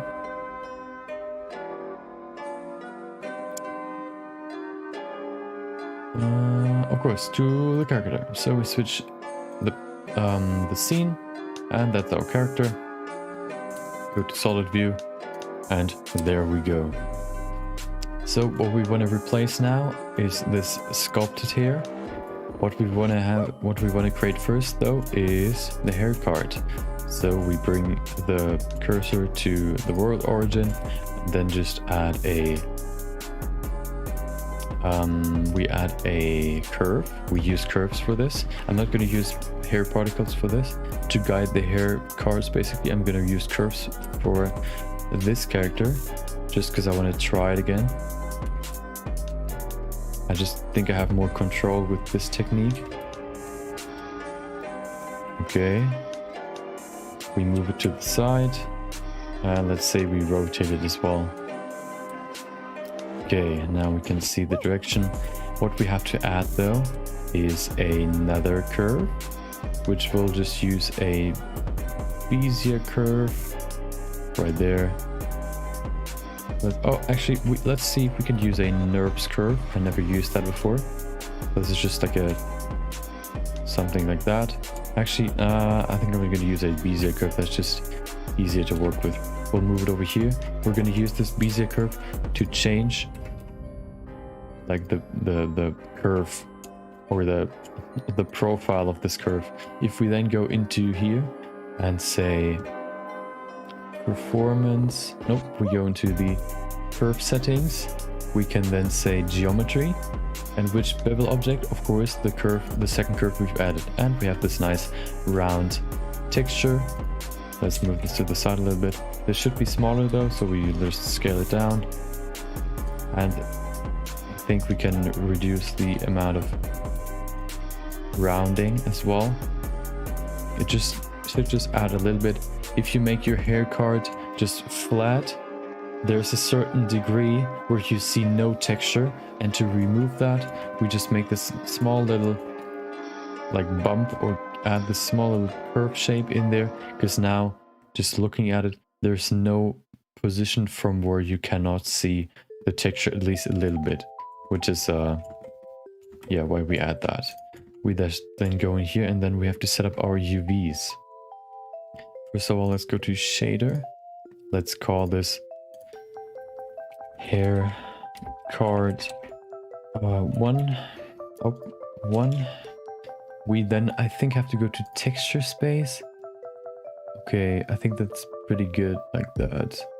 We then go to material preview. Of course, there's nothing applied. If we then just change the color, you can see color changes. So we then have to adjust, bring in our texture. Let's do that real quick. It is in my folder, character 3, textures. There it is. That's the diffuse texture. We put it into the base color of this principal BSDF shader, and we can see that's the texture. Of course, it's not set up correctly right now. What we can do to change that is just use a mapping node and then rotate it on the z-axis by, hold on, is it the z-axis? Yeah, it's Z. Okay, we rotate by 90 degrees. Now it's set up properly. Hold on. Okay, that's the base down here. Let's rotate that by 180 degrees because that's just easier for me to keep in mind. Okay, so now the base of the curve is down there. So we have to rotate this by negative 90 degrees. So now the root is over there and the base, the end of the hair is down there.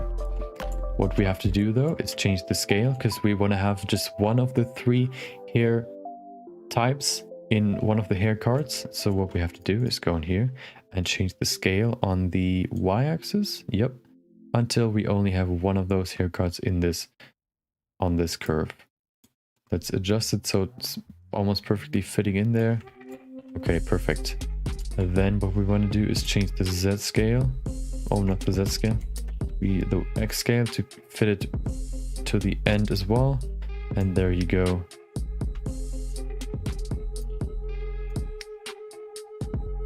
We have our first hair card. Perfect. Of course, there's one thing missing if you go to render it. As I said before, the background is still there. So to remove the background, we need to use the alpha. Put that into the alpha. And there's no background anymore. Da-da-da. And it's gone. We can improve that by just adding, for example, like a plane and put it below that. And you can see, okay, plane might not be the best idea, but if you can see, there's no background. If we remove this alpha, you can see there's this black background again. which is why we use the alpha to only have the hair visible in this texture. We can then just attach this texture to the character to create the hair. Let me set up the 3 textures first before we do that, and then we go over and start adding hair to the character. I can also show you why we went into the hair cards and then made this like a slope, this emitter. That is just because if you look at it from the top, if you would I can show you what the difference is. Let me just go in here, duplicate this, and then remove the hair particle. Let's rotate this by some more. So now it's just straight. That's the alternative, how you can set it up. We can then just add another hair particle or hair particles. Now they're just perfectly straight in this direction, so we can set it up without having to brush it down. The only downside is that you can see they just always start from the exact same position, which can look kind of weird if you add that to your character. That is why you make this slope, so you have this you just change the origin of the hair on the texture, because you can see it only from the top. So right there, all hairs spawn from exact this position, but in here they spawn, or they emit from not only up here but also like over this whole plane, as you can see right there. That just makes it look more realistic, because of course if you look at your own hair, it's not just like a line where all the hair is coming from, it's just all over the head. And to emulate that effect or that look, you can make this slope or this tilted emitter and brush it down to emulate this look, basically. Okay, let's go back to the character. Perfect. And let's go to material preview so we can see the hair card.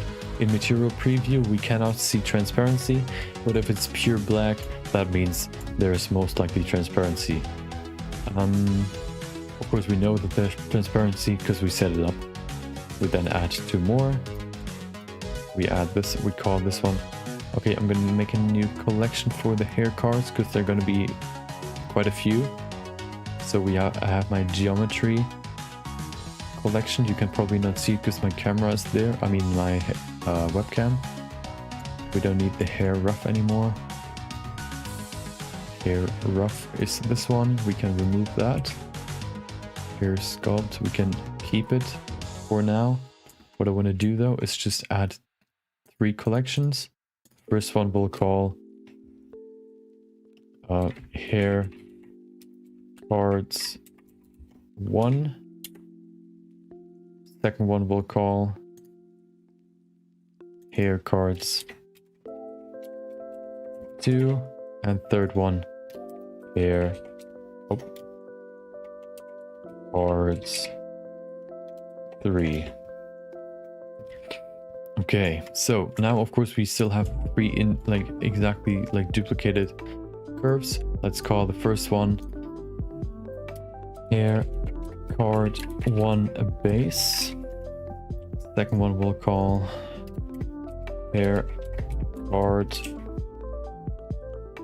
2 base, and the third one we'll call hair card 3 base.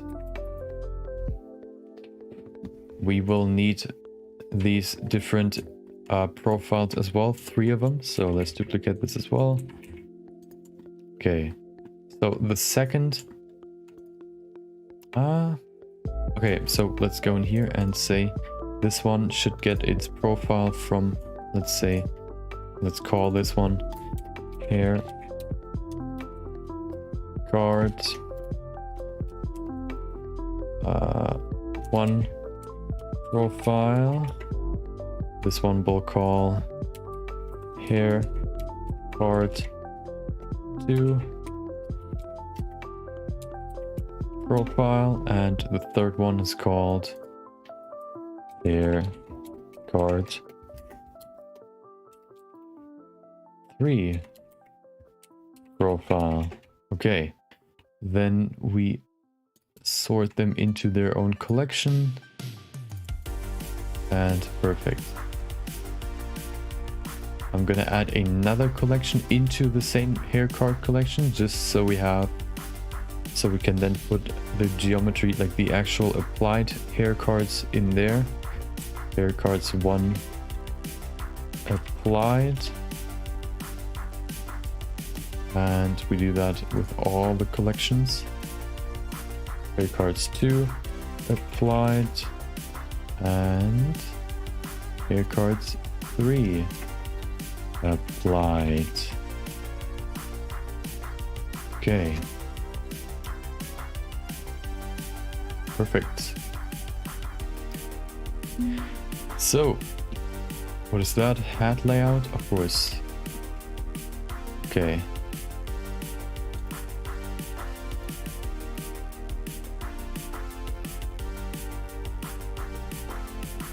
Okay, perfect. So let's set up our second hair card and third hair card. We have to make a new material. We can just duplicate this one and call it hair card 2. What we have to change though is because the filler is wider or bigger. The hair card filler. The filler hair card is bigger than the other ones. We have to make the second profile a little bit smaller. Of course, we have to first apply this profile to the second hair card, like that, and then go do the same in here. Now, if we change the profile, you can see the hair card changes as well. Maybe we can reduce the curve just a little bit. Okay, I think that's pretty good. We then do the same with the strands, these small individual hairs. I think this profile can be quite flat. Okay. This one can also be a little bit slimmer.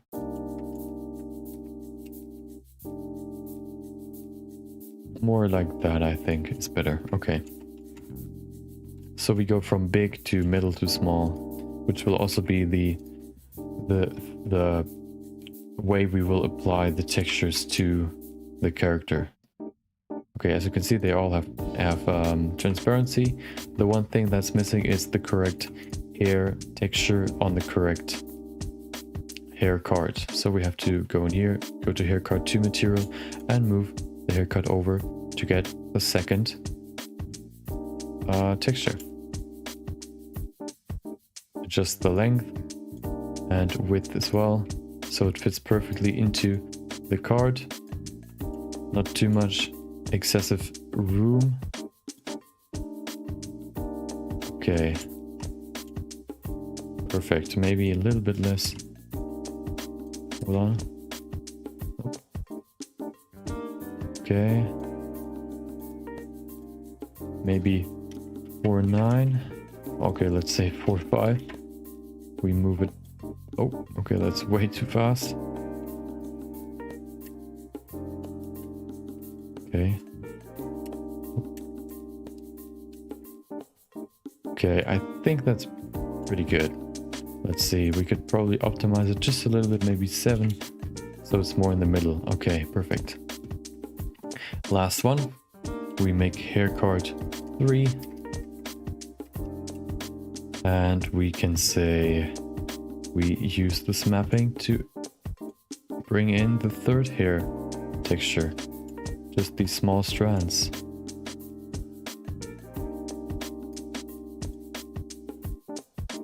Fill out the whole hair card, of course, in terms of length as well.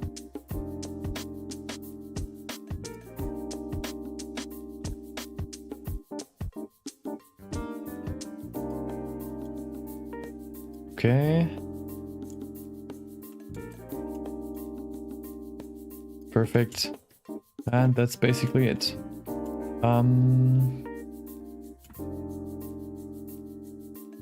Yeah.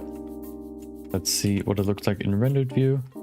Of course, as I said before, if you look at it right now, It's just a flat texture to add some bumps to it.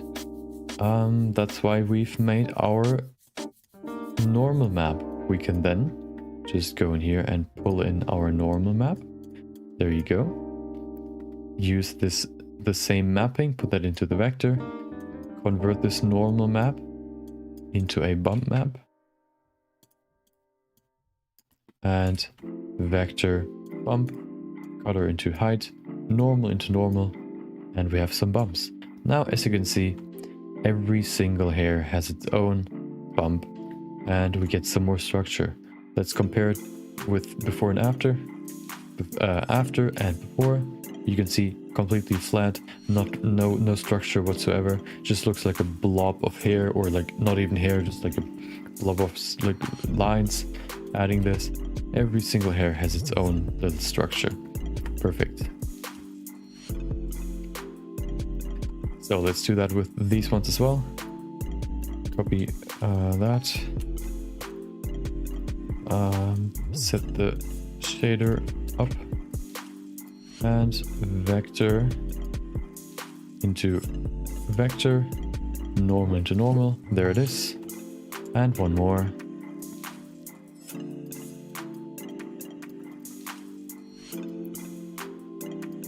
Vector into vector and normal into normal. Perfect. You can't really see it with this one. You can see it a little bit because there are just a few strands in there. Let's save it real quick, and then we can adjust the color. Let's go back to our reference and adjust the color. I think the best reference would be on this side. We have this kind of brown blonde color. So what we can do is add a converter color ramp, as I said before, and then just say, for example, this white should be something more orangey yellow, a little bit darker, more something like that maybe.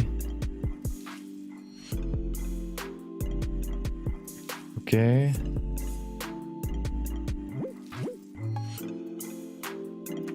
This looks pretty good.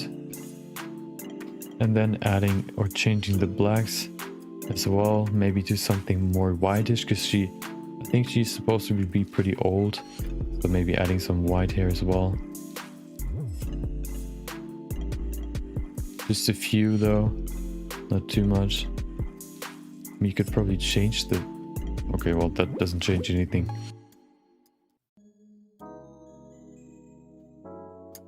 Let's see, what if we remove the bump for now so we can better see what we're looking at? Okay.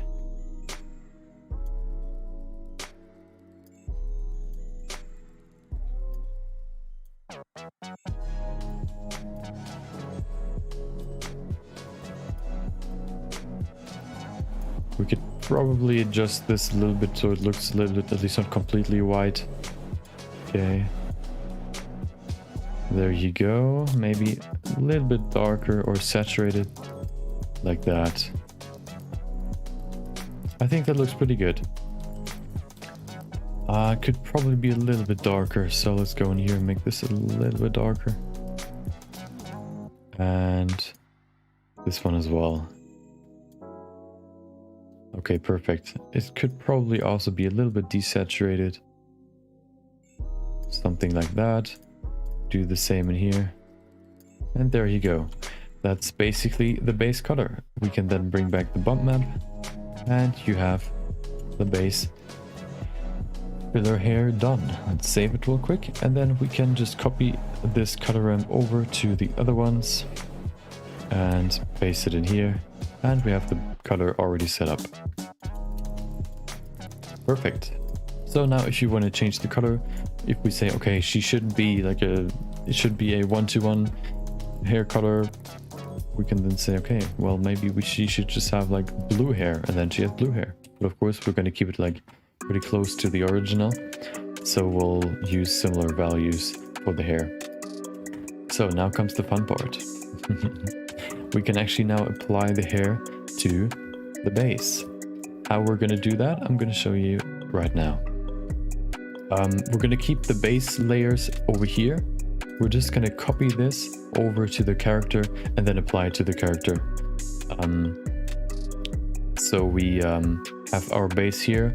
If we would use those and just duplicate those, we could do that, of course, but then it's just easier to get maybe another fresh curve into like the hairstyle if we have like these base hairs, because sometimes if you like, for example, use this strand and make this curve, and then you have to duplicate this curve and create another curve, it can be quite complicated to set that up. So having these base layers on the side can be quite helpful.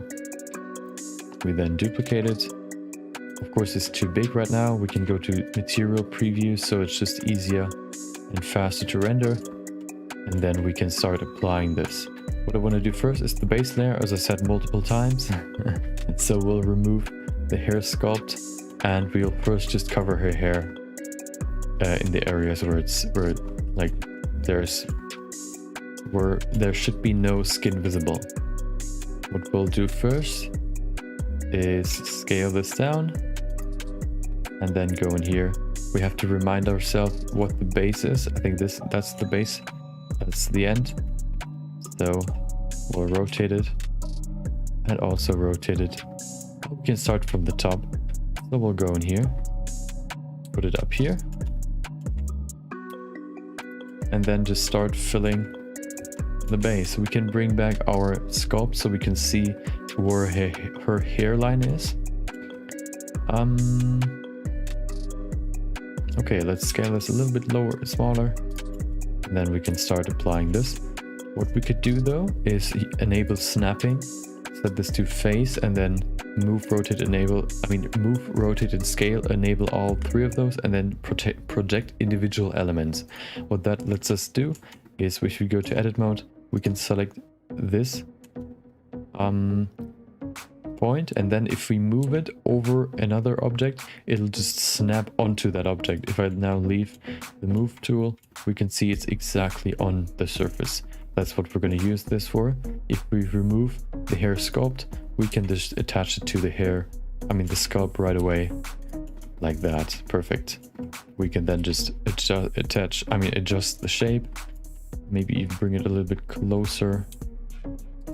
We have to remove snapping now because we want to do push it a little bit inside. And there you go. That's the first hair card.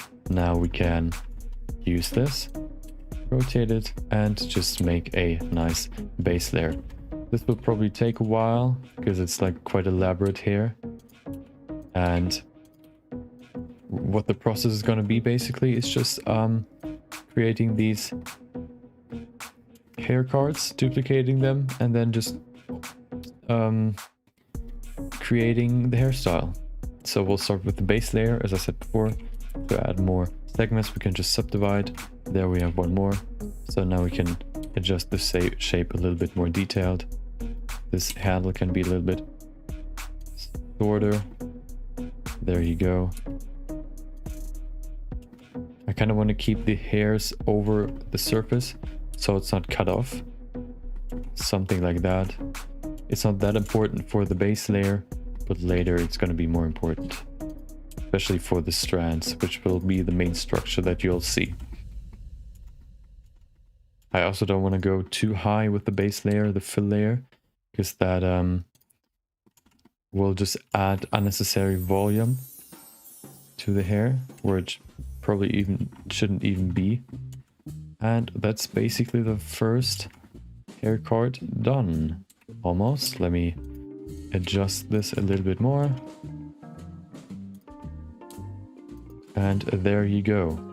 So if we look at the hair sculpt, we can see there's still quite dense hair over here because that's basically all her hair. So we can probably go a little bit deeper. Just for example, going in here, and then if you want to add or extend this curve, we can just press E and we have another handle.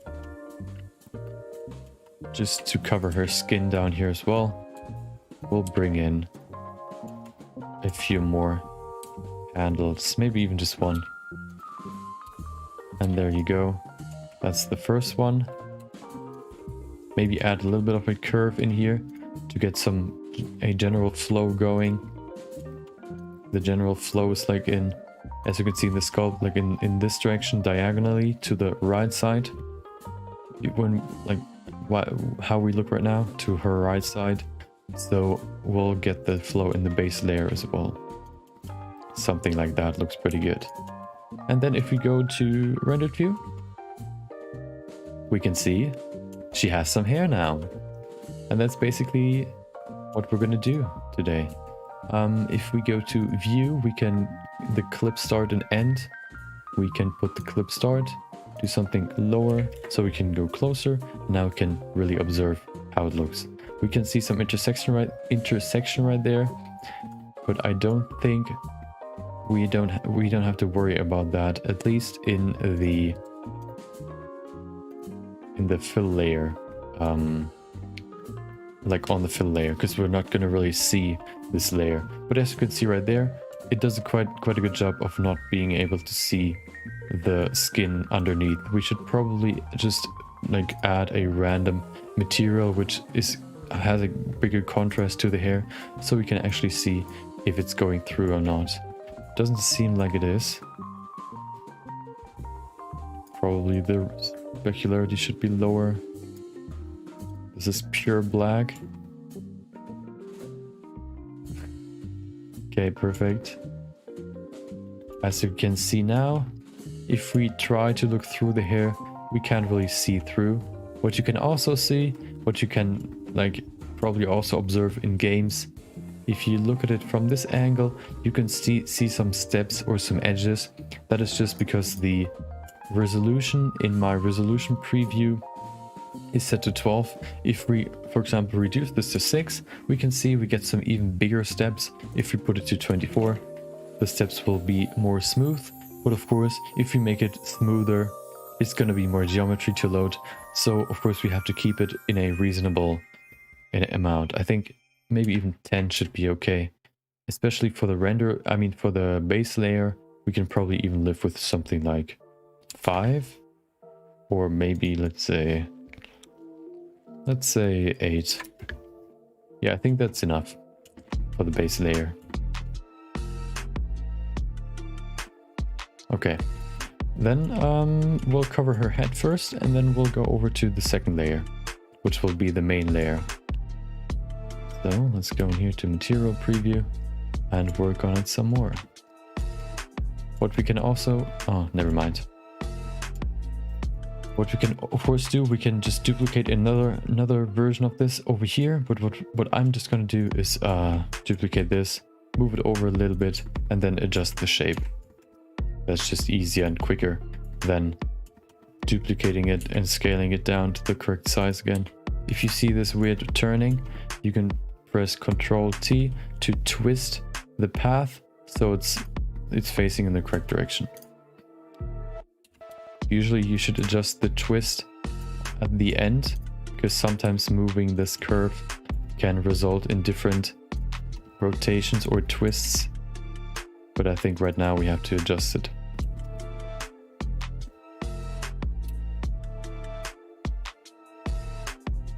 Good thing is, if our fill layer is quite dense, we don't need that many hair cards, which will save us some time. And also, if you look at real-time hair, the hair strands, the individual hair strands are quite thick. Usually, at least I think, in my experience, they wouldn't be that thick. Usually there would just be more hair, but of course it's real time, so you have to like work with what you can get away with. So usually just adding thicker hair works best.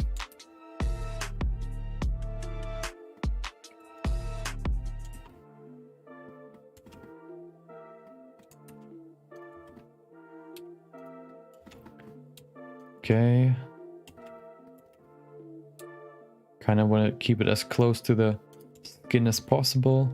Just trying to reserve as much room for the second layer as possible. That's the goal right now. I'm just trying to cover up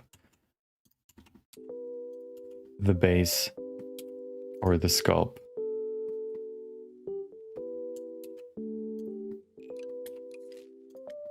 That's the main quest right now.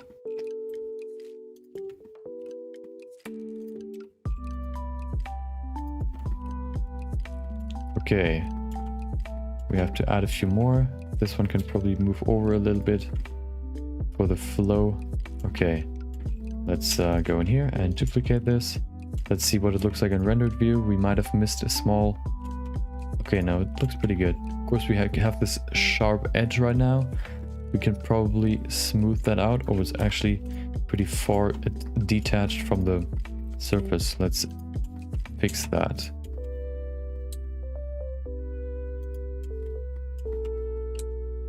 Okay, perfect. We then probably also have to rotate this a little bit to close the gap. Let's see if there's a gap.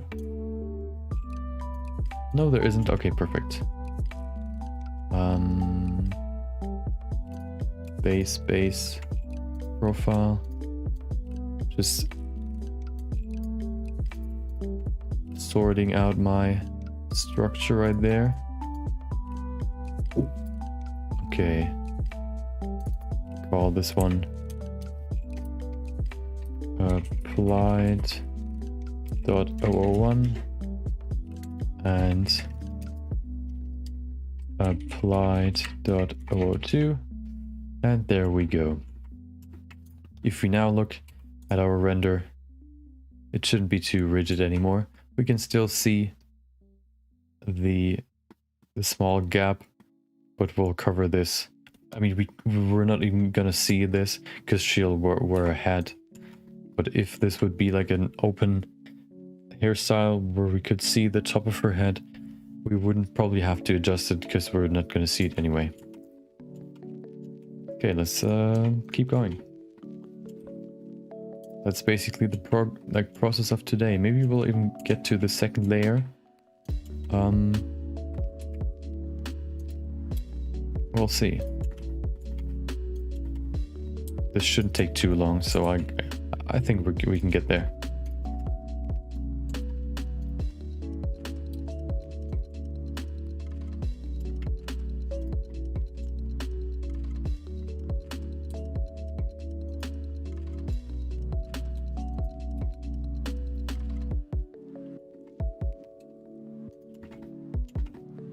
Okay. Like that.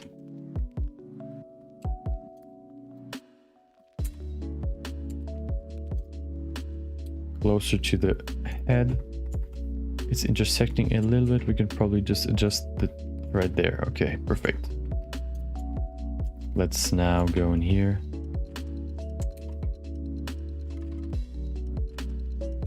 Okay, perfect. It's quite far away from the sculpt itself. We could probably go a little bit closer.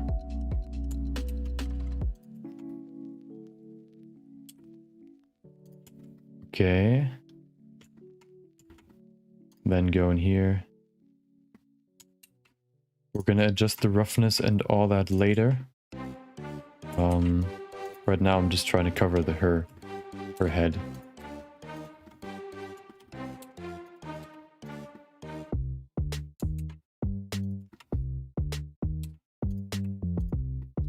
Okay.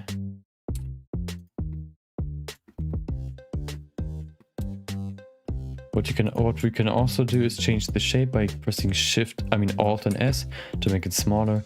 But right now I'm just trying to cover up as much as possible, so I'm not trying to get it, like, give it some certain sort of structure.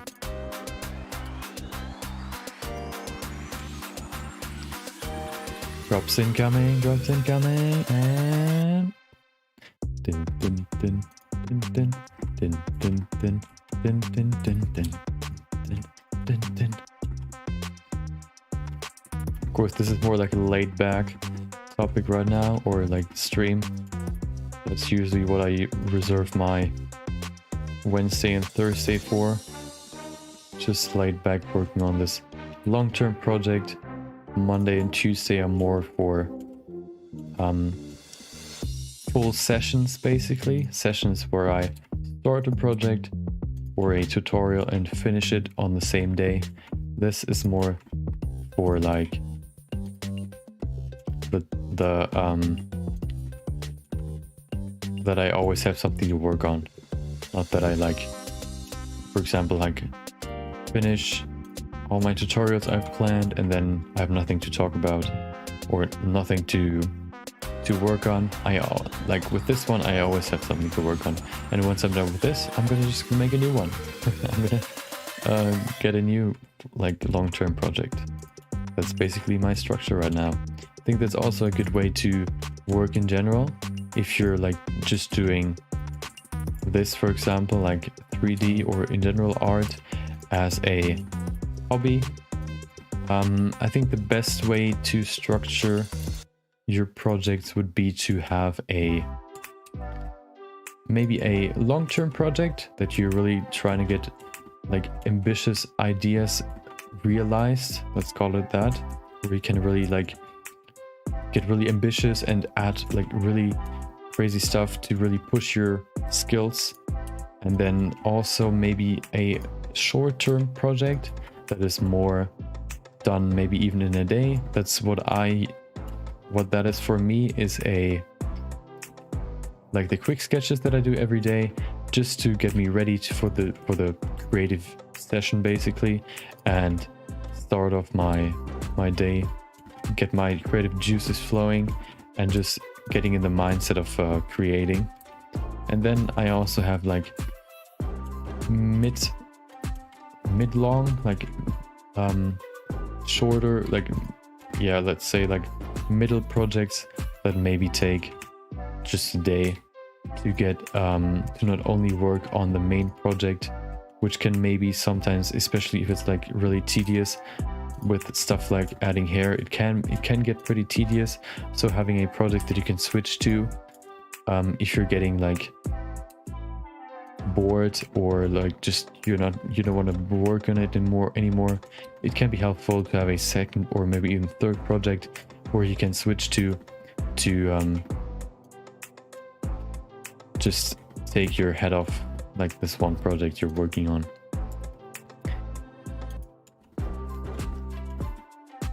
I've listened to quite a lot of Dr. K's or Healthy Gamer GG's content, where he talks about self-improvement and mental health, and he talked about the 3 different, what would you call it, not personalities, but rather work types, I would say. What I mean by that is there are basically 3 different ways people work, or how they are most effective at work or while doing work. The first one is like he showed graphs. The first one is like in short bursts, like they're really effective once they start, like right from the beginning they go and push through, and then after a short time they like get tired and get bored. Basically the brain gets bored, and then it's kind of hard to keep going. Then there's like the other type was where they take quite a while to really get going, but once they're going, like they're really effective and really into it, and they really can push through and work for a long time. And then there is like the middle, like something in between, that's basically just a mix between those two. And just like him, I see myself like someone that needs like is more like in short bursts, working in short bursts, meaning if I work on, for example, like creating these hair cards for too long, it can be quite boring at times, and can be quite like just you just slog through. And a solution for that was just to have multiple things you can work on, just like multiple projects that you can switch between. And what you can do then is, for example, just work on a certain project for like a little bit of time, and then switch to the next one once you're getting tired. This way, you're always engaging your brain in a new way, which will give you enough, which refills basically your tanks of engagement, and you just always have power to work through it. Someone that takes a while to get going, and then once they're like rolling, they're really going. These people would rather just keep working on these hair cards. I, on the other hand, would for example rather or should rather work on the hair cards, and once I'm getting like tired or bored, whatever you want to call it, like then I would switch to maybe a different project, maybe a different occupation or like hobby. What I do, or what I did before I started streaming, is, I mean, I do it still like, but very like occasionally now, is I would structure my day. Once I'm done with work, I would work on my character for roughly like on my projects, 3D projects, for roughly 2 or 3 hours, and then I would switch over to playing video games, which works quite well, because then I switch my attention right in the middle of my free time, which then gives me enough attention basically to have enough will, like not willpower, but like endurance to do both with enough strength. Yeah, so that's my strategy. Maybe if you're also like someone that needs to switch up, or like is getting exhausted pretty quickly mentally, you should maybe also consider having multiple projects, or just maybe having multiple projects, or like switching the stuff you're doing.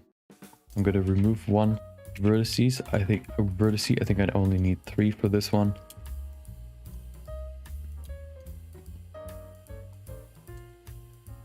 Okay. I don't want to go too close to the ear. That should be reserved for the smaller strands. The hair on the ears rather thin, so I don't want to fill it completely.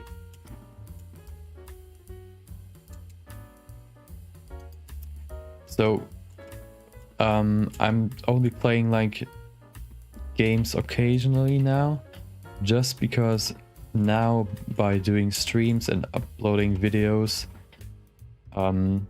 there's so much that I do that is different in the day that I don't really need games right now, because I enjoy editing videos more than games, and it just helps me in general as a like content creator, if you want to call it that.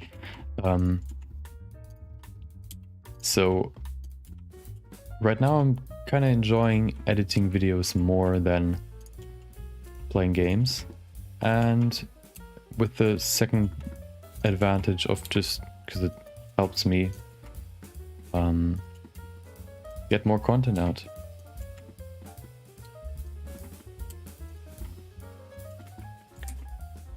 I don't know, editing has always been like one of my favorite things. At work, I'm one of the 2 people that is doing 2D animations, for example, like infomercial or like informative tutorials, for example, for like some sort of project, or just like a 2D animation of something explained, or like a process in a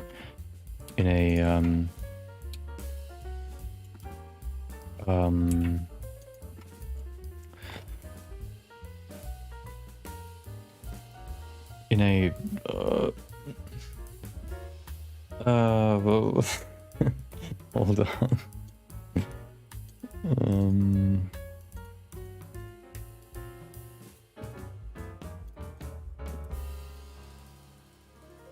in a company.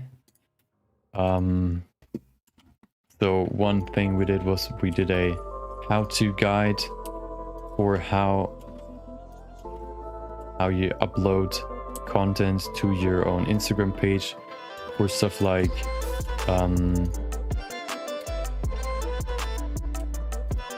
for a car manufacturer, which has like their the individual car dealerships.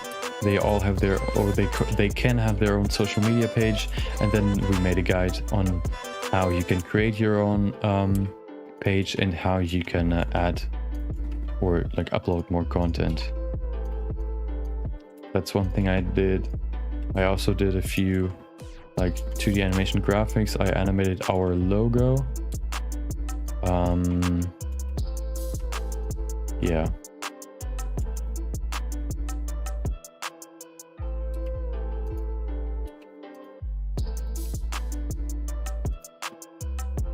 Okay, I think the left side is done. Let's see what it looks like. Oh, there's a small gap. We can probably fix that real quick.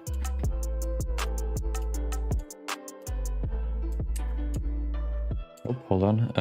There we go.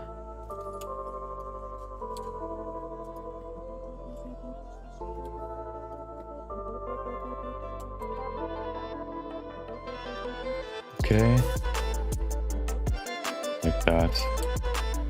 Perfect.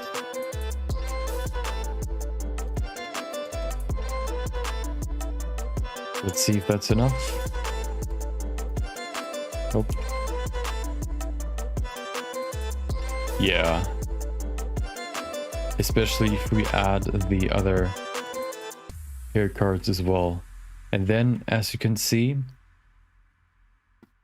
I think we're gonna add a fourth hair card just to have 2 levels of structure in there. Like maybe this hair card right there, and then also like one that's a little bit thinner, maybe with a little bit less hair, just so we have a little bit more detail. Of course, we have to keep in mind to keep the geometry density still pretty low. If we go, for example, now to wireframe, we can see how many vertices there are, or how many faces, how much geometry these hair cards have. If we then go into the resolution preview and we reduce this one, the value, we can see it gets less and less. I'll leave it at 8 for now. Hold on, I want to see what happens if I change the resolution of this. Does it change? Oh, it does. Okay, perfect. Hold on. Do we see that?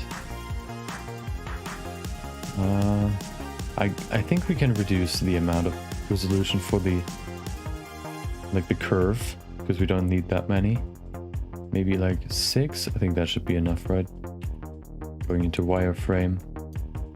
And as you can see, we've just reduced the faces by quite a lot. So perfect. Okay. Let's save that. Let's save it as a second version 2A. Okay, perfect. Let's do the other side. And then maybe we'll start with the second hair cards. We should probably push this down a little bit. It's quite far off the head. Yeah, that's better.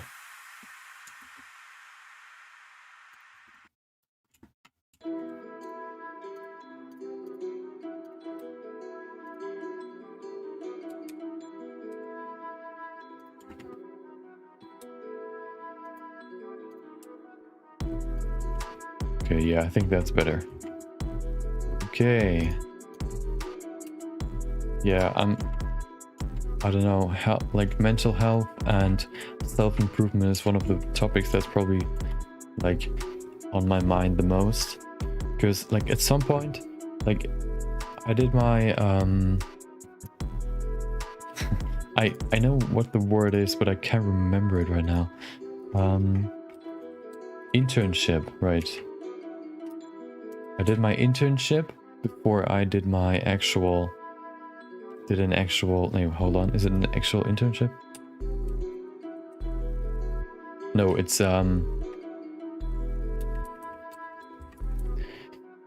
it's training, I guess.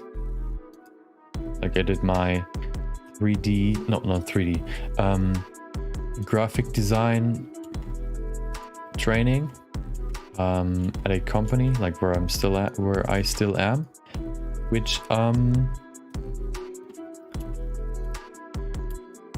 where I then like worked for a year, which is still going the year. And wait, where I'm... Oh, of course.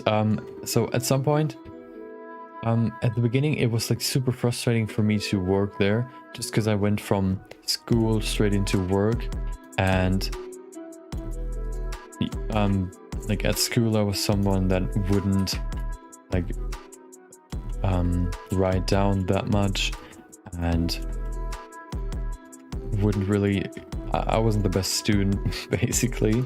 So in the beginning at work, my mentality was like, okay, you have a new project. I don't need to write it down, the specifics. I'll just keep it in mind. And then I have like 2 or 3 projects, and then all of a sudden, ooh, I forgot one of the projects. Ooh, how could that happen? And then I basically what I really didn't I was really like, maybe not afraid. Yeah, okay, you could probably say afraid. I was afraid of making mistakes, and like once I made one mistake, I kind of got into this death spiral of wanting to only show my sketches or my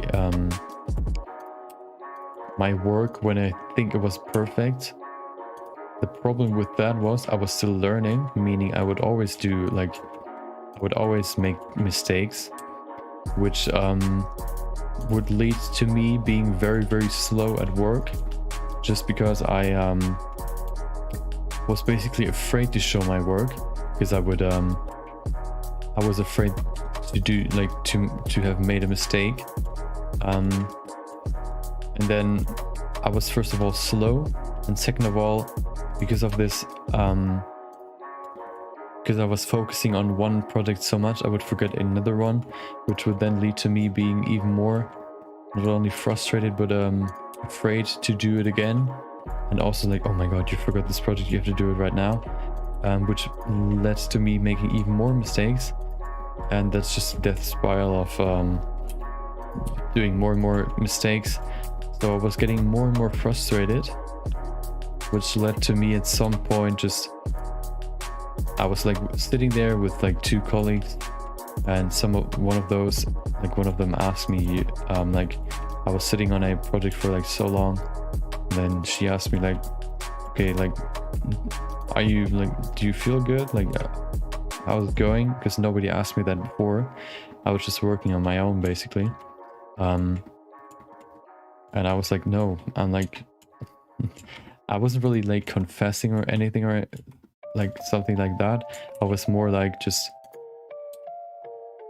telling her that I was like having problems, and somehow just telling her that unlocked this sort of like flipped the switch in my head, which then immediately after, or almost immediately after, made me do notes, and it was just basically, I knew what I had to do it correctly, but I just was in this frustration loop where I couldn't really think straight, meaning I would always do mistakes. I would like give myself like, I would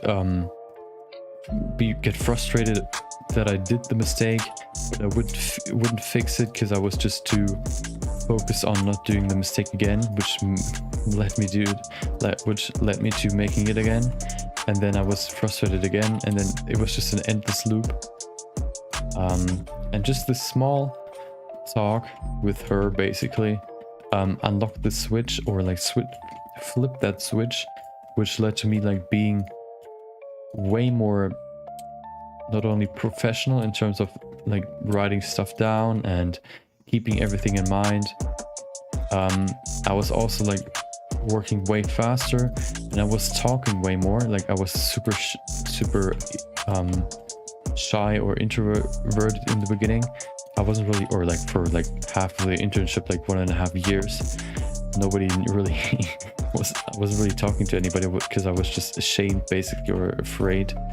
And then just basically it felt like overnight all my burden, just because I talked with someone, with her, were just gone, basically alleviated off my back. And right after that I was just working perfectly fine, doing my work how I was supposed to do it and all that, doing way less mistakes, and everything was fine after that. And since then I just thought to myself, just like since then I had like more of a clearer head, which led me to observe other more. Before that I was just focusing on myself basically, how I would do stuff, and then after that I was able to maybe even copy more from others, or like get some inspiration from others how they do it. And I was able to think more about how I do stuff in terms of not only my work but also interacting with others, and yeah, just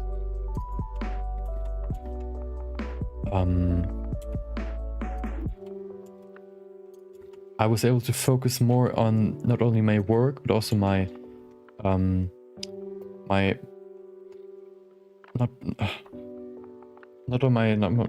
social skills basically. I was able to work on my social skills some more, which led to me being way more open and talking with others, being happy because I was so alleviated that this burden was off of my chest, that I just talked and talked, and everybody like mentioned like, oh, you're way more talkative all of a sudden, and you do your work way better now. And this just led me to caring more about not only mental health but also getting better mentally, and also like in terms of skills all the time, because I never want to go back to this place again. And I always know that I can be better, so I always strive for more knowledge and also more like self-improvement, which just led to me, what I wanted to say originally. So at some point I kind of reached a point where I think I was quite like sure of how I want to treat others and how I want to interact with others.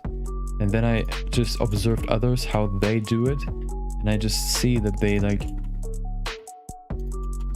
do mistakes in my eyes, stuff like how they treat others, how they do their work, which kind of led to me thinking, okay, I see the mistakes of all the others, I don't want to do these mistakes. And also, okay, all these people, like my colleagues, are way older than I am.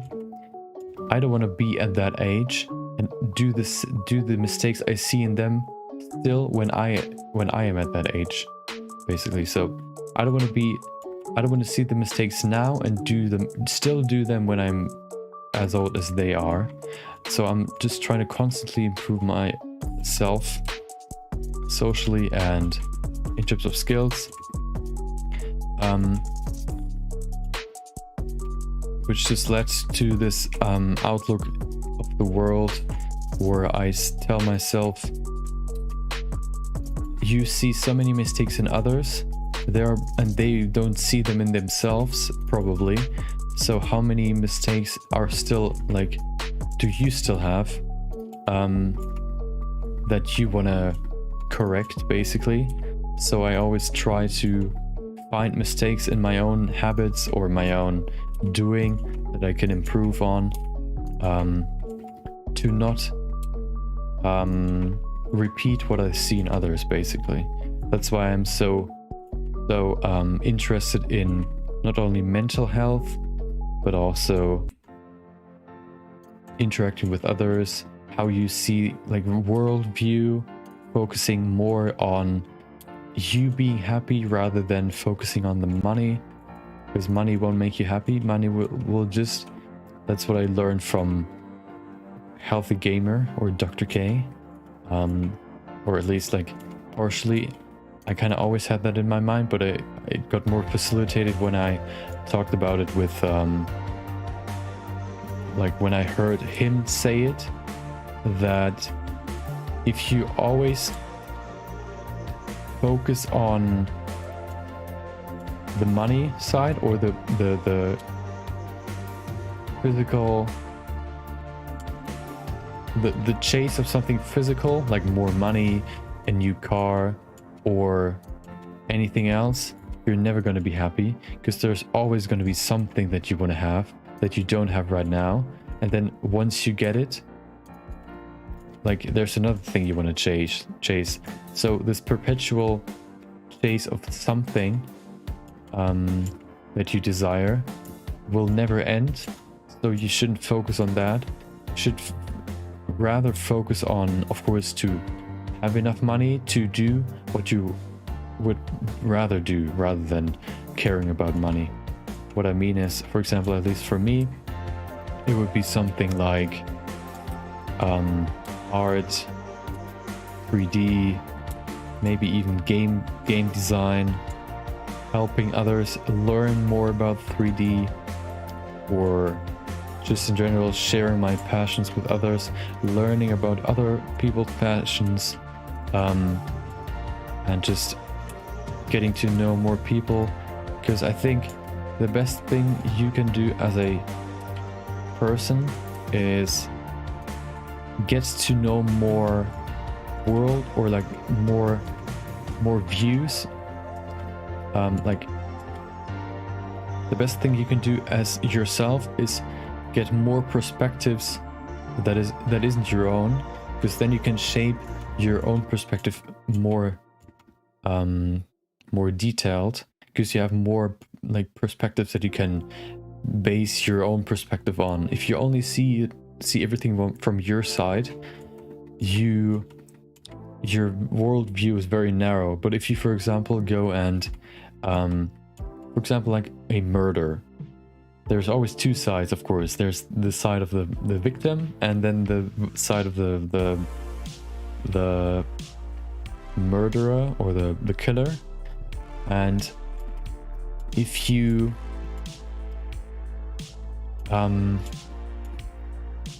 of course, the first side you would probably look at would be the victim that got murdered. But then there's also the other side. It could, for example, be that you would, for example, at the beginning say, okay, this dude killed his wife while she was sleeping with like a knife or something. What a horrible way, or what a horrible human being. Why would you do that? But then the story could be, okay, she was abusing him, like physically, or maybe not physically, but psychologically. He just had enough. At some point he had a mental breakdown and just thought the only way out was to kill her. Of course, that's pretty drastic, but I think sometimes those situations can arise. And so I just think having as many points of views or positions, viewpoints as possible is just the best way you can create your own point of view, which is why I'm so interested not only in the talks Dr. K has with his patients or like streamers, because it's like just so interesting to listen to their point of view, what they like, what they're interested in. Maybe I'll like, because I listened to one of the guests or the patients, whatever you want to call it, I learn of a new hobby that I want to then pursue, or I learn of like, I just get to know another type of personality which I've never really seen before, which then lets me learn how you would, for example, what this type of personality or person likes to do, or likes to dreams of, or like just in general just prefers in their life. So I get to know that type of person, and then I know myself how I can interact with that person the best. That was probably kind of rambly. I don't really know if that was a coherent sentence, but yeah, that's why I like self-improvement so much, because there's always something you can improve, and I don't want to wake up at some point when I'm 31 and realize that I know that I knew of a mistake of myself when I was like, I don't know, 23, and I still do it. So I'm always looking for that, for self-improvement, and just trying to be the best self I can be, because that's not only gonna make me a better person, but also gonna make me treat others in a better way, basically. If I am a good person to myself, I will also, as a result, be a better person to others. And I will just... So my outlook is, you don't really have to have... I don't think there's really an enemy in the world. I think there's rather either a person with a different interest, or a person that like there isn't really a person in the world that is just straight up evil. Usually, what I also learned from his interviews, usually that comes from outside sources. So for example, how a person got raised has a huge impact on how they see the world, how they pursue what they pursue, what they focus, like what they set their priorities to. For example, do they prefer to have, or are they striving for like high paying jobs? How do they interact with others? And if they, for example, had like very poor parents that did a bad job, that could lead to stuff like them getting the habit of like always talking bad about other people because they don't like them, which is the result of the parents always like either doing the same, or they learned it somewhere else, like in school. They haven't really learned the alternative of just going to that person, talking with them what they don't like about them, for example, or they just, that's the only way they know how to resolve the issue they have. Yeah. So in my opinion, there's no person that I wouldn't like to, there's no person that I wouldn't like to get to know better, because there's always something interesting in every human being. And for example, my parents at some point asked me, what would you do if somebody tried to get rid of you in like at work, for example?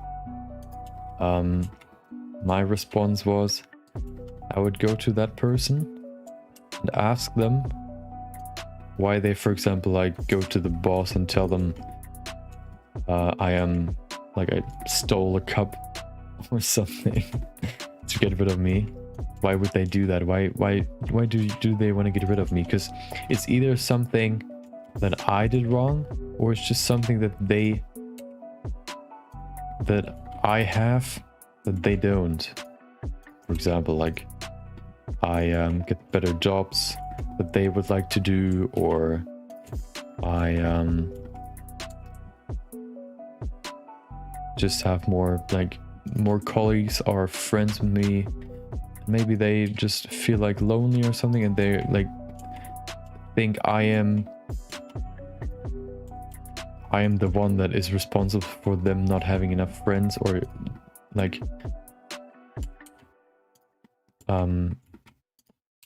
yeah, just enough friends.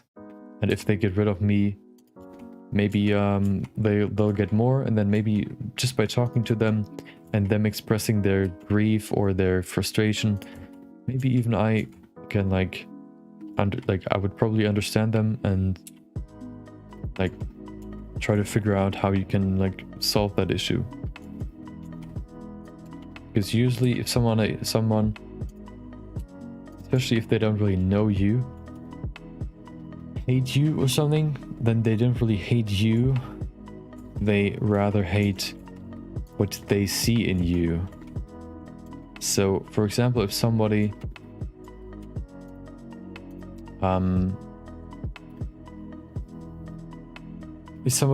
that doesn't know me very well, or even if they say like, dude, you if it's not like something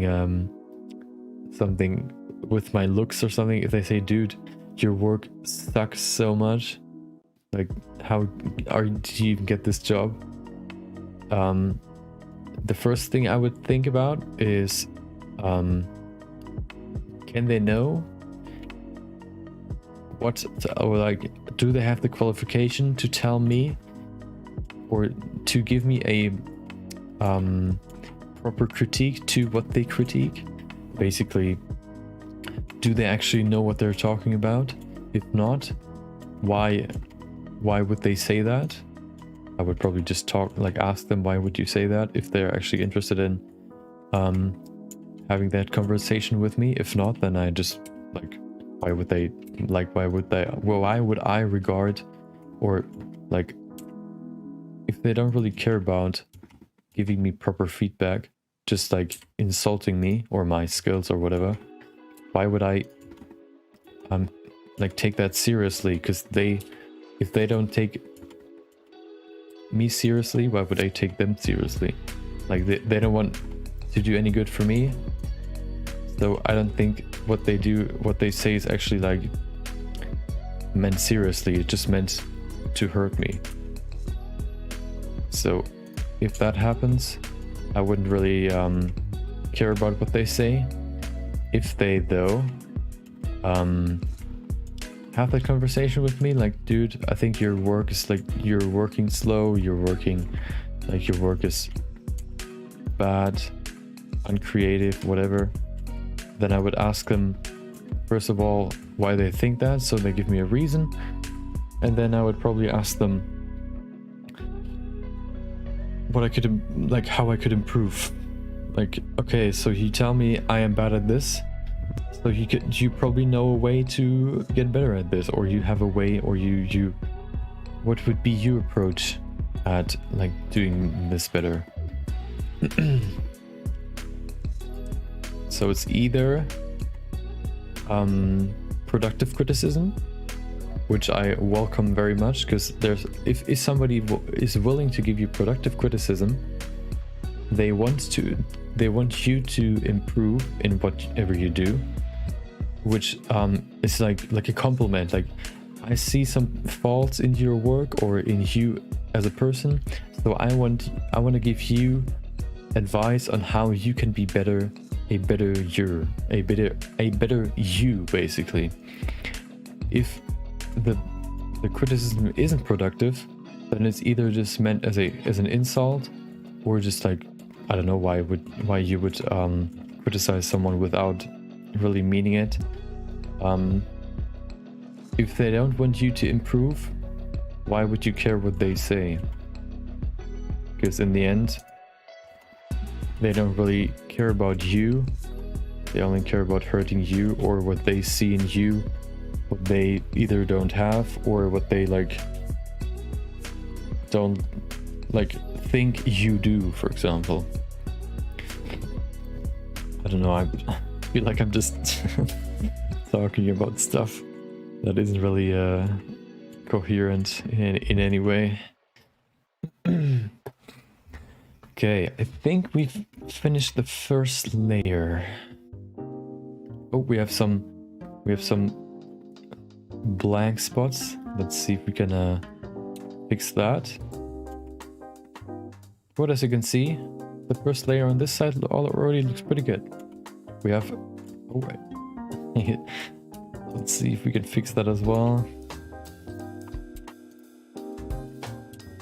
Put that over here. Okay, perfect. Yeah, that's why I just love the interviews Dr. K does. Just because it's just so...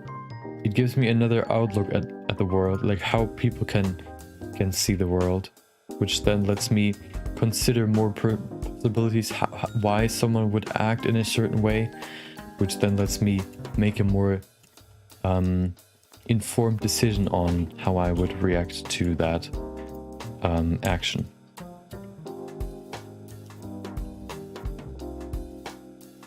I always try to be nice to everyone, even if they are like mean to me, just because I don't know their intention.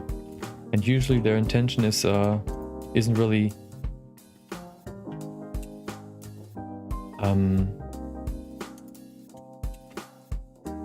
my fault sometimes. Like sometimes they're just frustrated, or like, yeah, I don't know.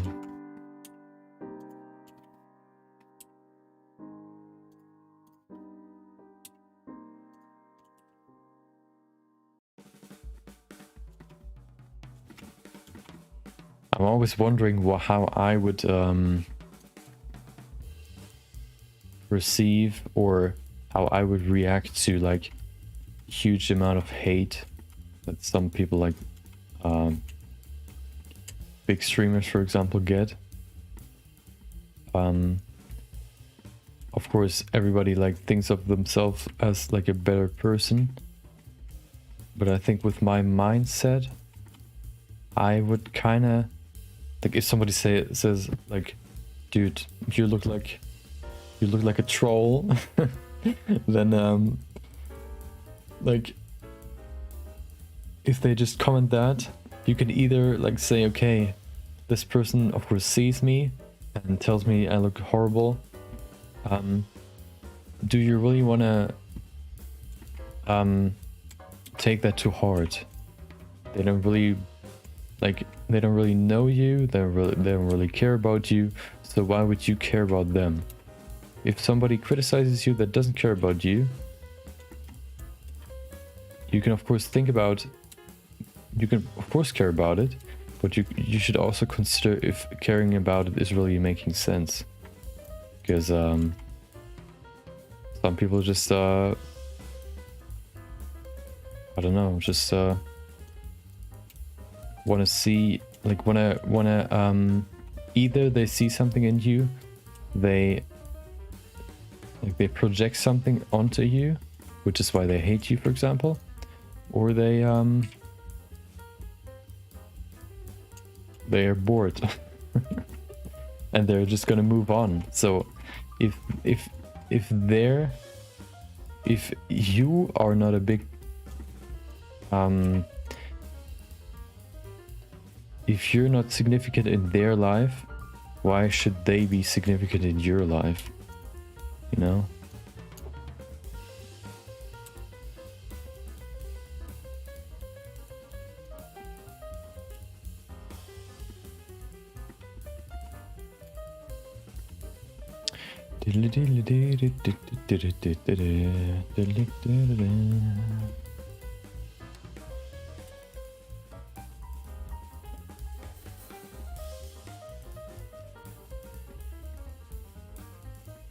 And I think just this understanding of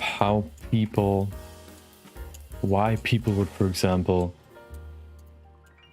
like insult you without even knowing you. If it's not like, if it's like something personal or like a soft skill basically, not like looks, I think then it's really not like of any importance to you, because they don't know you. So how could they like judge you in any way?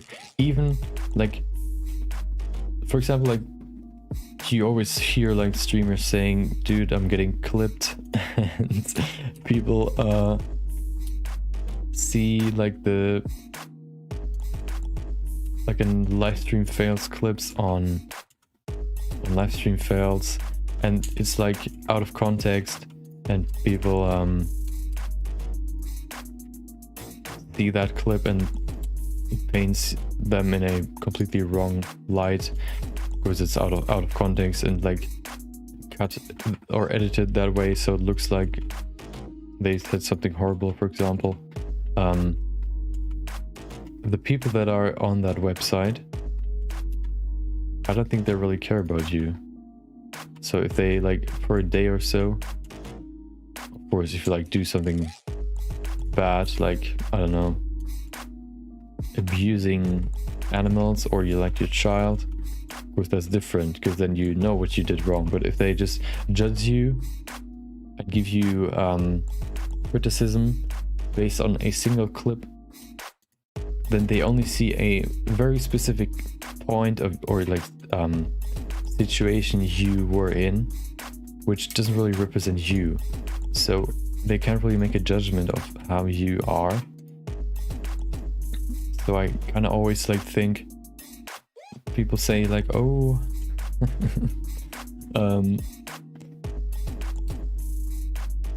like I want to please everyone, or like they say this and I try to do that, and then they say another thing, and right at that moment, like, it's most likely not the same person that criticizes you the second time. When you exactly like cater to one side, you then like get criticism from the other side.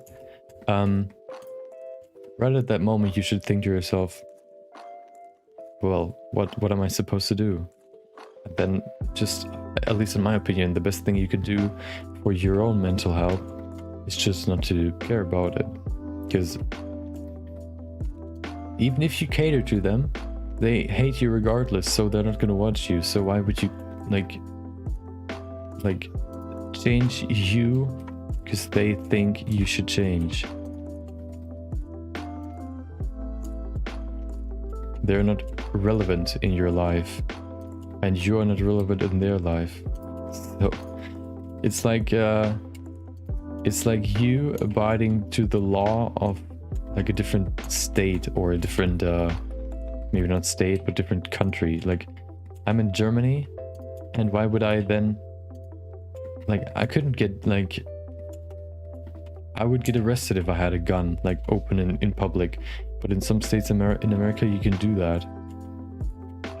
Or like, maybe not arrested, but like, it would be illegal. And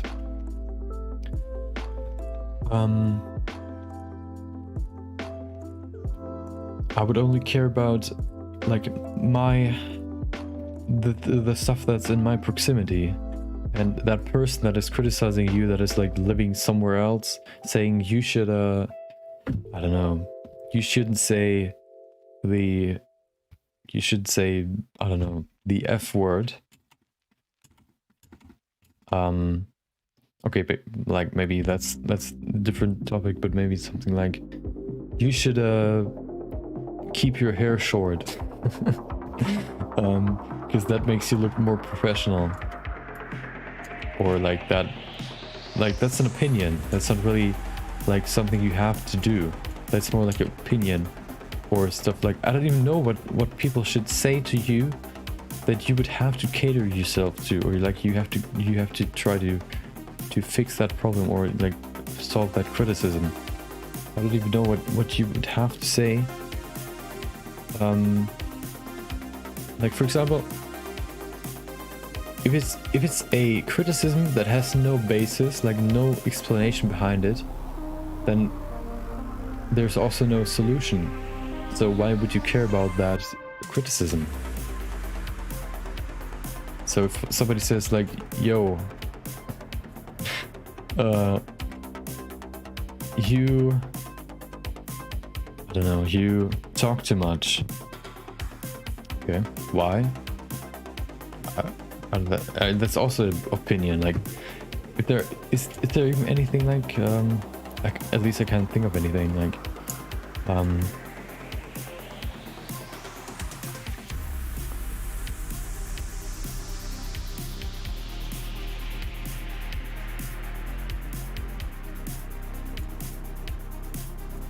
yeah, I don't know. I think most people that criticize others just see something in them that they either don't see in them or like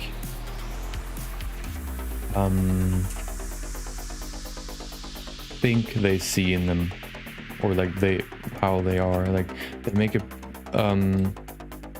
decision before they really know them.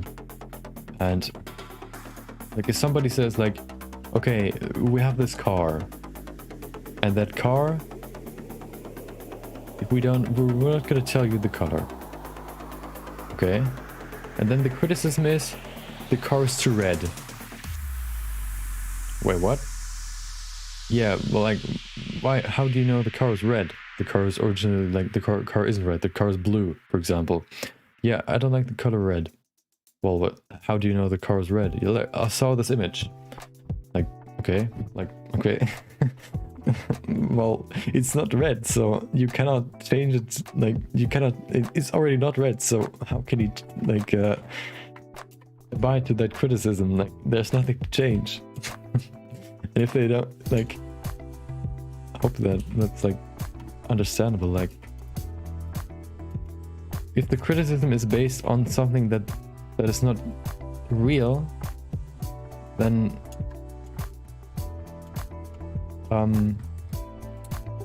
you cannot change it, because you would change something fictional that isn't real. So why would you even care about that criticism? I think some people, like, as I like also like understood, some people had like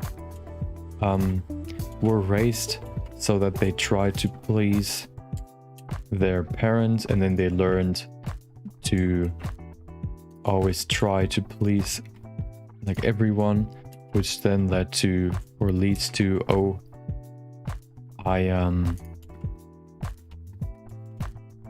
want to please everyone, so if there's criticism, I try to fix that criticism by doing what they want me to do.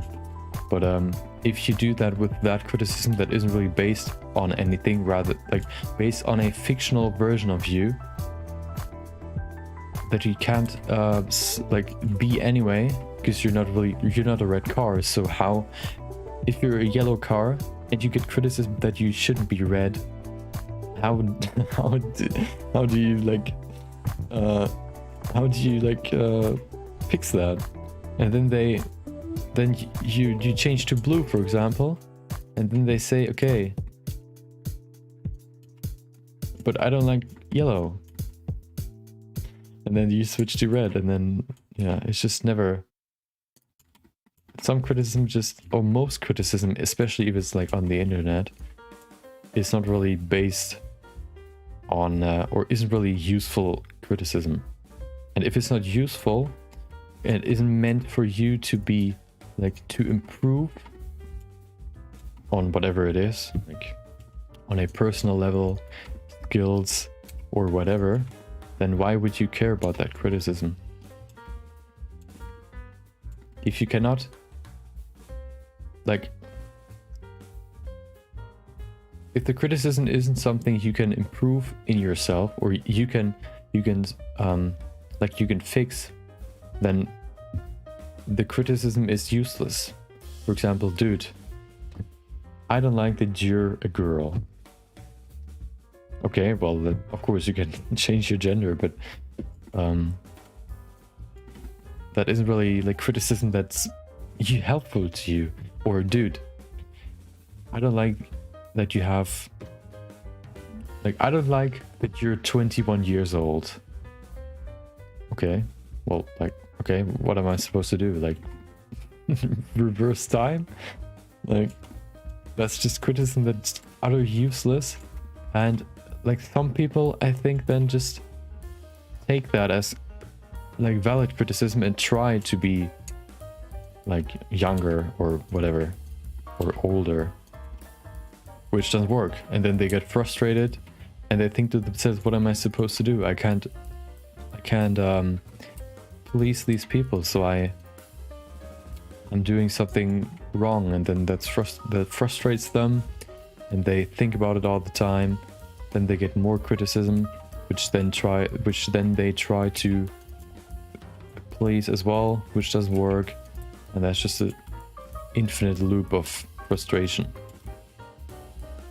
And I think that's just like, it takes like a lot of time to be, or a lot of dedication and work to be successful as a streamer and as a content creator in general.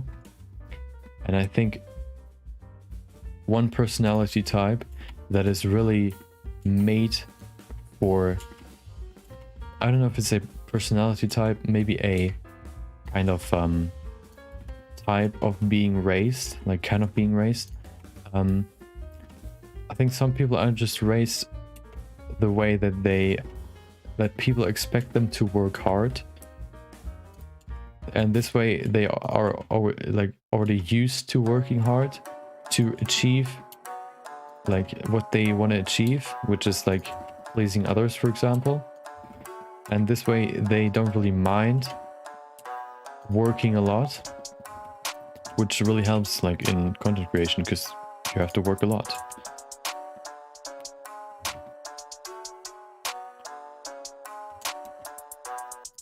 But of course then they get frustrated, because then they still get criticism, although they're already working so much.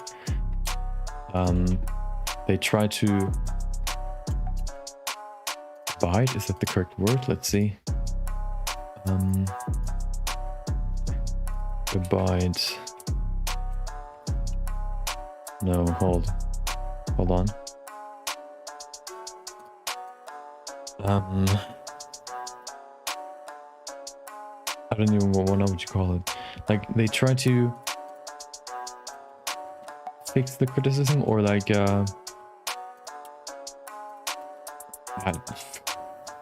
I don't even know what you would call that in German. Like they try to solve that problem or that criticism that they got, and it's just an endless loop of frustration, because they always will get new criticism. Because if you solve one problem, the other side thinks like that's a problem, and then you have this infinite pendulum of one side doesn't like you, the other side doesn't like you, the other side doesn't like you, and then you always like switch between those. And if you're in the middle, both sides don't like you, so you're screwed either way. So there's this kind of like criticism that isn't really helpful to anyone, or at least you have to figure out if it's helpful to you. If it's like criticism that people tell you and they give you a reason for, first of all, why they think that way, and then maybe even a way for you to improve. That's of course proper like good criticism. But even then, do you really want to take that criticism or take that advice? Is it like how you want to be? Maybe they want you to be like that, but do you want to be like that? That's the most important question, because they're not living your life, you're living your life. So the most important person in your life is yourself, not other people. If it makes you happy to make other people happy, of course, then that could be tricky. But I think the most important thing for you to figure out is what you like to do the most. Focus on how you can get to a state where you can do that the most, so you can be happy most of the time of your day. If you, for example, working for like 8 hours, and then you then have to, okay, but hold on, I have to rephrase this.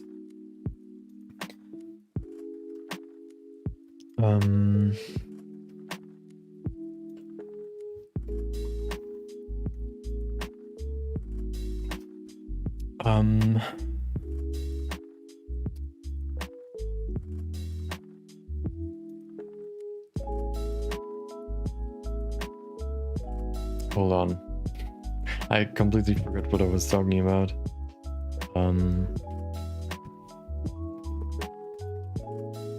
But I think the base is done now. Let's see. Do we have any holes? I think that looks pretty good. Perfect. So the base layer is done, the fill layer. We have our hair. Now we can add our second layer. We would probably have to add another like mid layer, because as you can see, the transition between hair and skin is quite drastic. We probably have the same with this one. You can see, I mean, they have like a certain they're not all like straight coming from the same origin, but still I think we should have another mid strand like version that is a little bit less density that we can add to this one, because there's quite a big jump between these two, which I kind of want to bridge with a fourth hair card. So yeah, just mental health in general, something I really care about, because that's the most, like, one of the most important things in your life that can improve your life the most. And it can also screw your life the most. So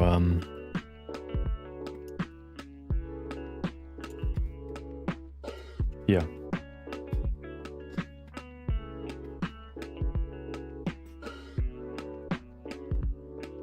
Okay. I think we're gonna end it here. I think that's a good point to end it. We've covered her scalp, so we are not seeing any hair underneath.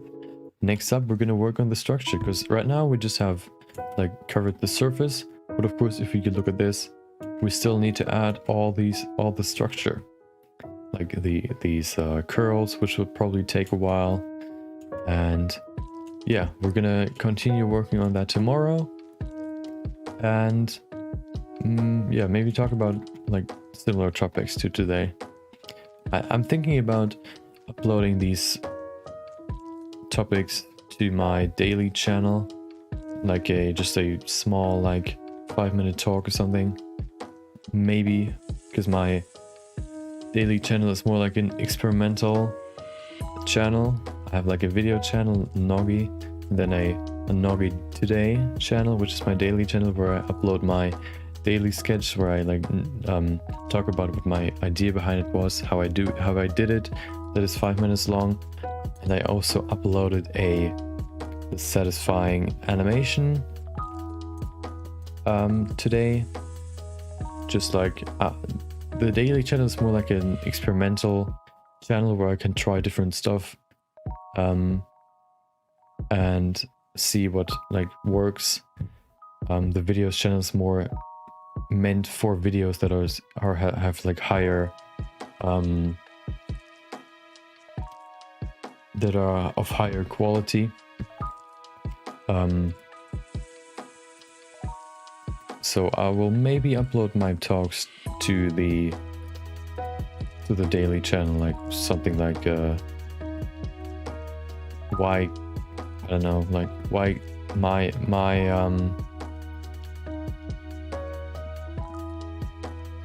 or like, I don't even know. I would have to look into what I was really talking about today to really like get a topic together. But yeah, tomorrow there's gonna be a new quick sketch on that channel, talking about how I made today's quick sketch. It's probably pretty simple. And yeah, tomorrow there's gonna be another stream, the last one for this week. Then on Friday I'm gonna focus on videos, video editing, and other stuff. And yeah, of course, if you want to see more of my content, you're gonna either watch any of the VODs, either on Twitch or on YouTube. You could watch videos on my videos channel, or you just tune in next time, like tomorrow, for another stream where we continue working on this hair. I think I'm gonna reduce the amount of hair we have in this one because this looks pretty solid. And yeah, we're gonna continue working on this hair. I would say, I would guess we would probably, like, it'll probably take us, like, I would say like 2 or 3 sessions to finish the hair, and then we can go over to the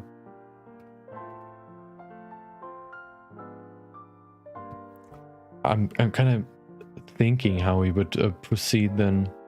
I think what we would do would be we would rig the character, apply weight painting so we can pose the character how she's supposed to stand, and then after that we would add clothing, and then bring it, like, maybe pose her.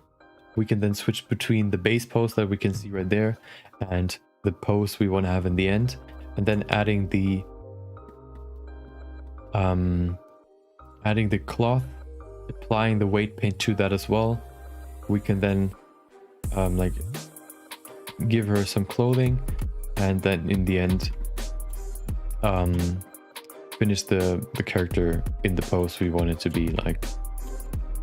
That probably was a weird explanation, but yeah, we're gonna continue work on this tomorrow, and hope everybody has a nice rest of their day. Hope you enjoyed the stream. Maybe you got something out of it, something helpful in terms of real-time hair or hair cards or anything working in Blender, for example. Maybe my talk about how I see the world. And yeah, I would say until next time, if you want to see more, I told you where you can find more. The link should be in the description.